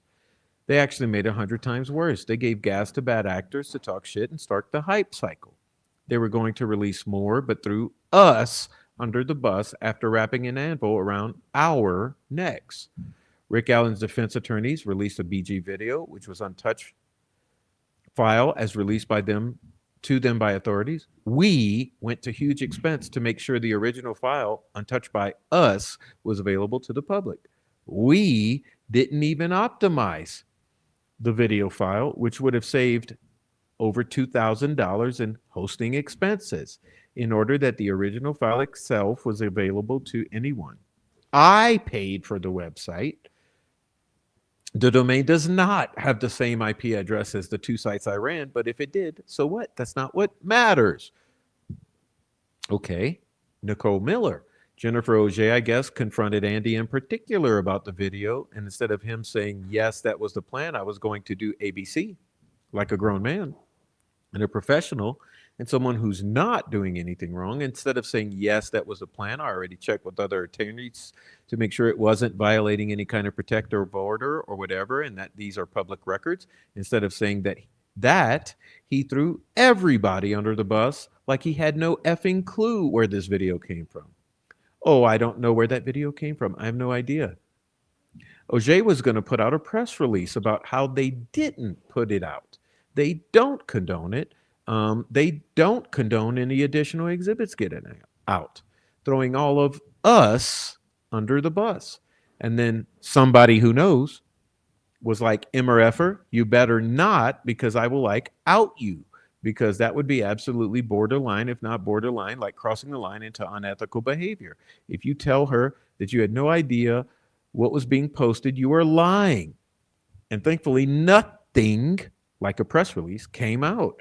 But it just seemed as though people stopped giving an F. Like the video was not enough. I'm glad it's out, but I was calling him a pussy. Angela Sedlowski. We had a literal list, all right, like a planned out release. What they had, like a planned out release, like an itemized list of all the things that were going to be released. Like it's the most disingenuous BS for trial counsel to not be bending over backwards to go to bat for them. Now, I said this earlier, I'm going to say it again. I'm not here to like cast judgment unfairly, but when I see some shit that really disturbs me, I'm going to say the lack of integrity I've seen from people who I held in very high esteem has been baffling. The frustrating thing is that had the defense just agreed, just followed through on what they promised, which was transparency from the beginning, a neutral platform to put out the exhibits and to put out evidence and to follow through with that plan, instead of burying their heads in the sand and getting cold feet and pussying out at the last minute and letting all the BS and all the heat fall on people that didn't even have the authority to do it anyway, and they had just stood firm in their convictions for once, like they did back when they filed the Franks memo. I don't know what happened to those men that we respected. Okay. And then let me turn the page to Michael Osbrook, who says, and the BG video, whatever anybody says, is straight out of the phone extraction I was given. Andy Baldwin said it was okay to release it. So Angela got it, period. Crazy Girl says, couldn't we have had this a long time ago? Couldn't we have said this a long time ago? And he says, no, because some people weren't willing to be honest about what they had said. There was no leak. I wish people would stop talking about this. There was no leak. Andy Baldwin authorized its release. There was no leak. It's a trial exhibit. It's a copy of a trial exhibit. It's a public record. It does not matter whether it has a sticker from the court on it. Carol Weinecke. Angela Sedlowski had sent me the Luigi website, and I thought, this is brilliant what these attorneys are doing, right? It's, they're connecting him with, it's interesting because it's pre-trial, but they're connecting him with his following or whatever. And so we thought that wasn't a bad idea. Defense counsel in this case, that was a good way to get information out. And so apparently that's what defense counsel decided to go forward with that. Okay? So what's the point of showing that? Well, I named everyone by name.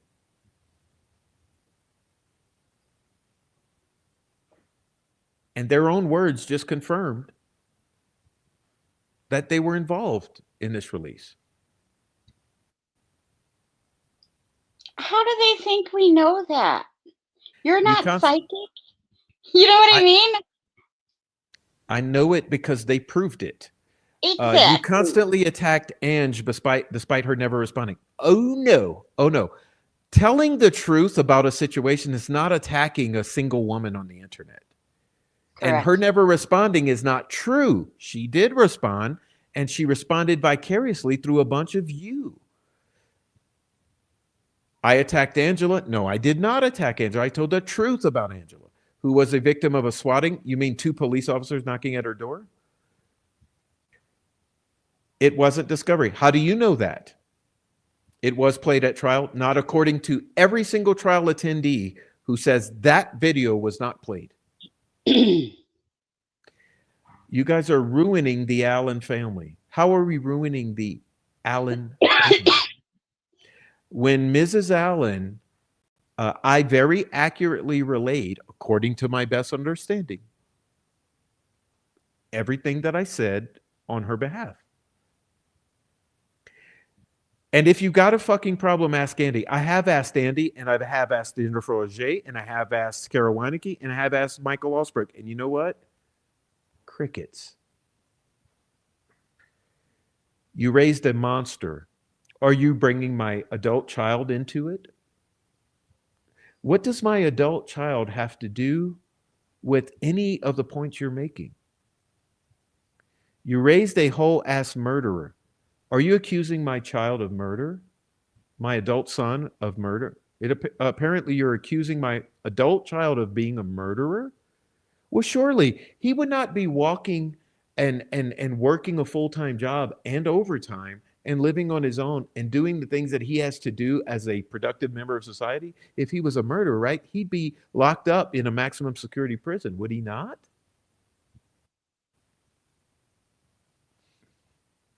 I started what with Angela? The truth?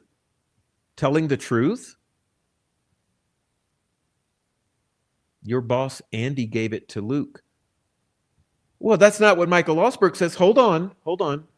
Let's bring Michael Osberg's words back in. And the BG video, whatever anybody says, is straight on the phone. I was given. Andy Baldwin said it was okay to release it. So Angela got it. So something doesn't make sense here, Oh, Shaboots.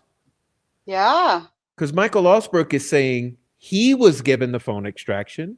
Andy Baldwin said it was okay to release. So Angela got it, period. You're saying Andy gave it to Luke. That's a contradiction. And I don't have a boss. Your Just boss, Andy, saying. did it. Okay. And you're lying about who's lying about? Are these people lying? Listen, Shaboogies, maybe you want to talk to these people instead of pointing the finger at us and calling us liars when we're telling the truth. Listen, Jennifer Auger confronted Andy in particular about the video, and instead of him saying yes, blah blah blah blah blah blah blah blah blah blah, he's a pussy, and he lied. And somebody who knows says, "Motherfucker, you better not, because I will out you." So, who's lying? Angela Salowski says we had a list, a planned out release. Luke Nicholas says Jennifer Auger drafted a press release condemning us for the release. It was only a miracle we got her not to release it. Yes, by saying, "Motherfucker, you better not, or I will out you." So is it Andy Baldwin lying here? Or is it Luke Nicholas, Nicole Miller, Angela Salowski, Michael Osberg, or Kara Weineke? How on earth is telling the truth us lying? Because these are their own words, Shaboogies. These are their own words, and they're in black and white. And you know what? I have references for all of these.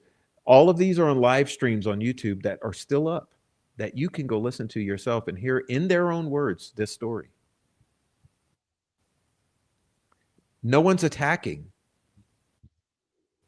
See, this is the problem. This is the problem. You don't know and you're emotional because this is Delphi, and everyone in Delphi has deep feelings of hatred. Okay. Those deep feelings of hatred should be directed directly to Nicholas McClellan, Francis Skull, and the Indiana State Police, should they not? And the killers of Abby and Libby. So why direct that hate towards people telling the truth about things that have gone on in this community, including Christine here?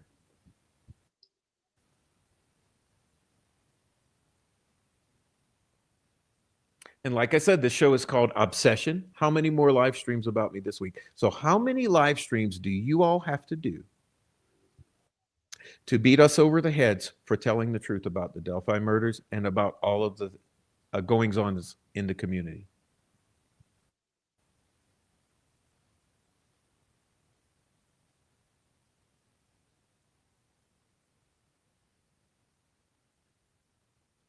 And also, I don't appreciate the doxing of myself, of my son.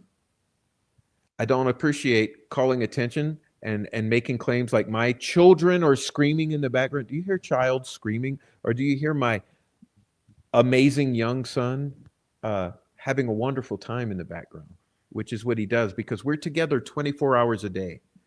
So the 4 hours that he's on a live stream, that I'm on a live stream a couple times a week, I think he probably values the time away from his dad.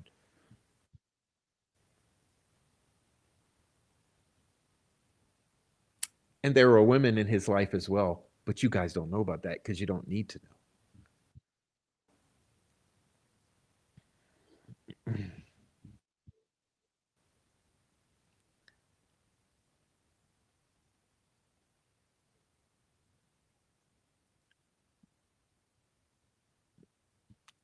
And I'm sorry to drag you through this, Christine, but she came in to do that. So No, that's fine. I think we've I dealt with just, it. yeah, I don't understand why people who spend so much time saying, well, they just need to drop it. They just need to stop. They just need to. But we were here having a perfectly fine chit chat, and then we've got crazy screaming. And and and it's not all accurate. Here's the thing. If you were not in my shoes, you cannot judge my work. If you don't have discovery, you cannot judge my work. If you were not my boss, you cannot judge my work. Now, Shaboogies felt really comfortable saying that my boss, Andy, blah, blah, blah. So if Andy was my boss, then Andy owes me 40 grand, right? So Andy was not my boss. I worked for Jason Jensen. I don't know how many times I have to repeat that over and over and over and over and over. Everybody knows what was done to me.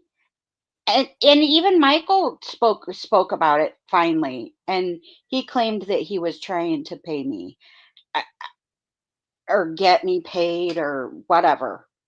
I knew nothing of that. So that was news to me. Great. I still don't have my paycheck, but that's not that's not anybody else's business. And you can't try to read my mind and tell me what I know and what I don't know. That's called lying. You know what I mean? When you make these wild accusations about what I knew, what I didn't know, what I did, what I didn't do. If you don't ask me, then you're just guessing and you're speculating and you're making really loud, really damaging statements for what? There's no Yeah, like purpose. about my child, about my adult Right. son. Yeah, that's Hmm. gross. A Don't do that. murderer? Yeah. Yeah, Mhm. yeah, don't do that. That's gross. Don't pick on people's children. Come on now. I think everyone involved kind of knows how gross that Those are is. ad Like hominem. Like these are. This not is how I started. This is a smear exactly. campaign. These are ad It is. hominem attacks because you're Yeah, irrational. You don't know the facts. You don't know the behind the scenes, and you don't know the truth of the matter. And like right, I said, you're suffering from emotional problems of directing it to the proper place. The proper place is not this guy. It's not this woman. It's the people who put Rick Allen behind bars if that's what you care about. right,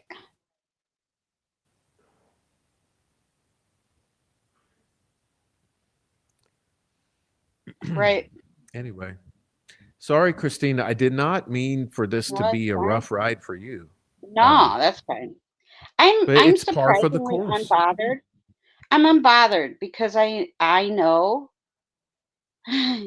I know what happened. Like we all do. Like we all know that what's happening right now is, the death rattle. It's fine.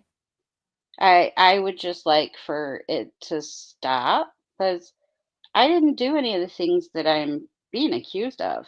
And it's really rude and Neither it's did childish. Erica. Exactly. Neither did Erica. Like, it's really rude, nasty, and childish. We do not all sit on the phone all day long cooking up some scheme and scenario. Like, you could tell by how awkward this conversation started that neither one of us were prepared.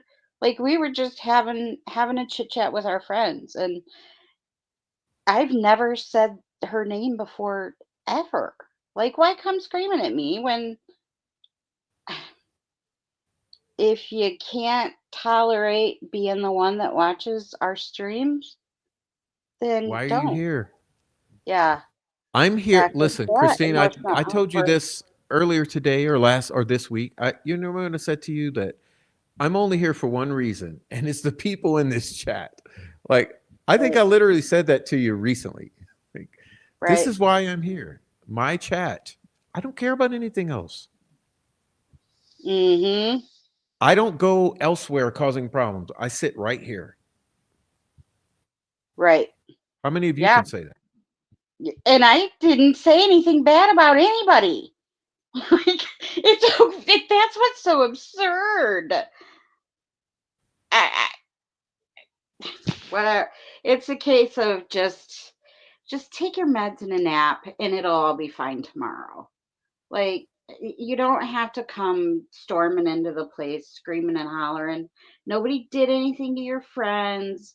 Like, And let me ask you, Christine, do you honestly believe that we're ruining life for the Allen family, or do you think we're supporting the Allen family? What I think I think of all of us, I've I'm the one that has actually had a conversation with Kathy Allen, and I will leave it at that well, I believe Miss because Erica has as well, and I believe that Kathy's other correct, friends have as well, and I believe that correct, I believe I speak to every single one of them. And correct. listen, no one's in here with the intentions of ruining anything for Rick Allen or Miss Oh Kathy no, Allen. The absolutely not. the truth is that Rick has been found. He has been convicted of this double homicide.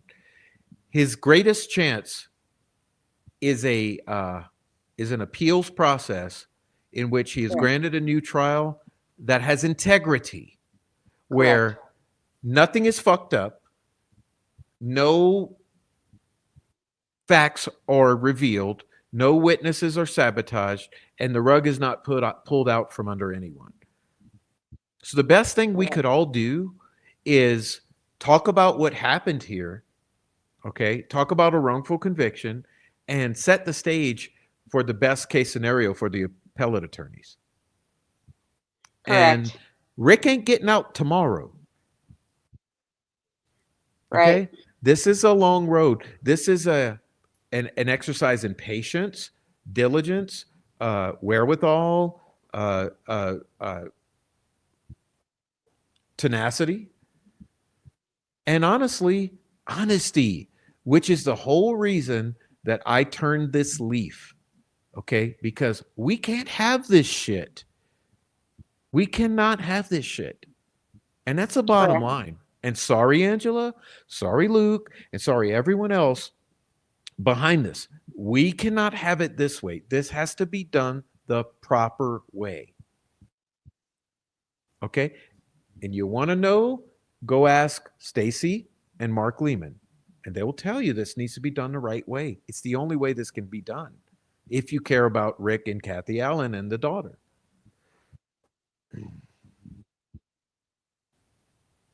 And I'm sorry, I'll tell you the damn truth every single time. Yeah. I don't mind being called a liar if I actually lie. I don't mind being called a troublemaker if I actually make trouble. And I don't mind fighting if if I started a fight. But damn, this was all just a bundle of crazy.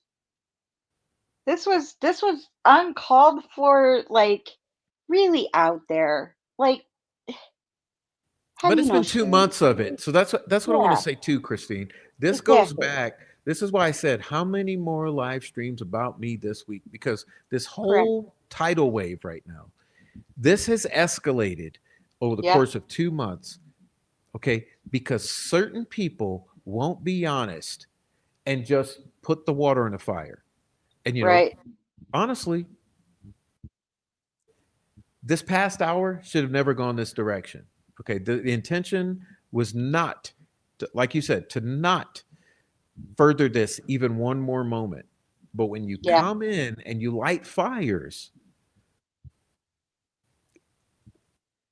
yeah, this whole has to be worked through, because at the end of this, Rick Allen still needs an appeal. Okay, and we still need witnesses to come forward and to work with correct. this appeal, and we need new evidence to come in. We need a post-conviction investigation.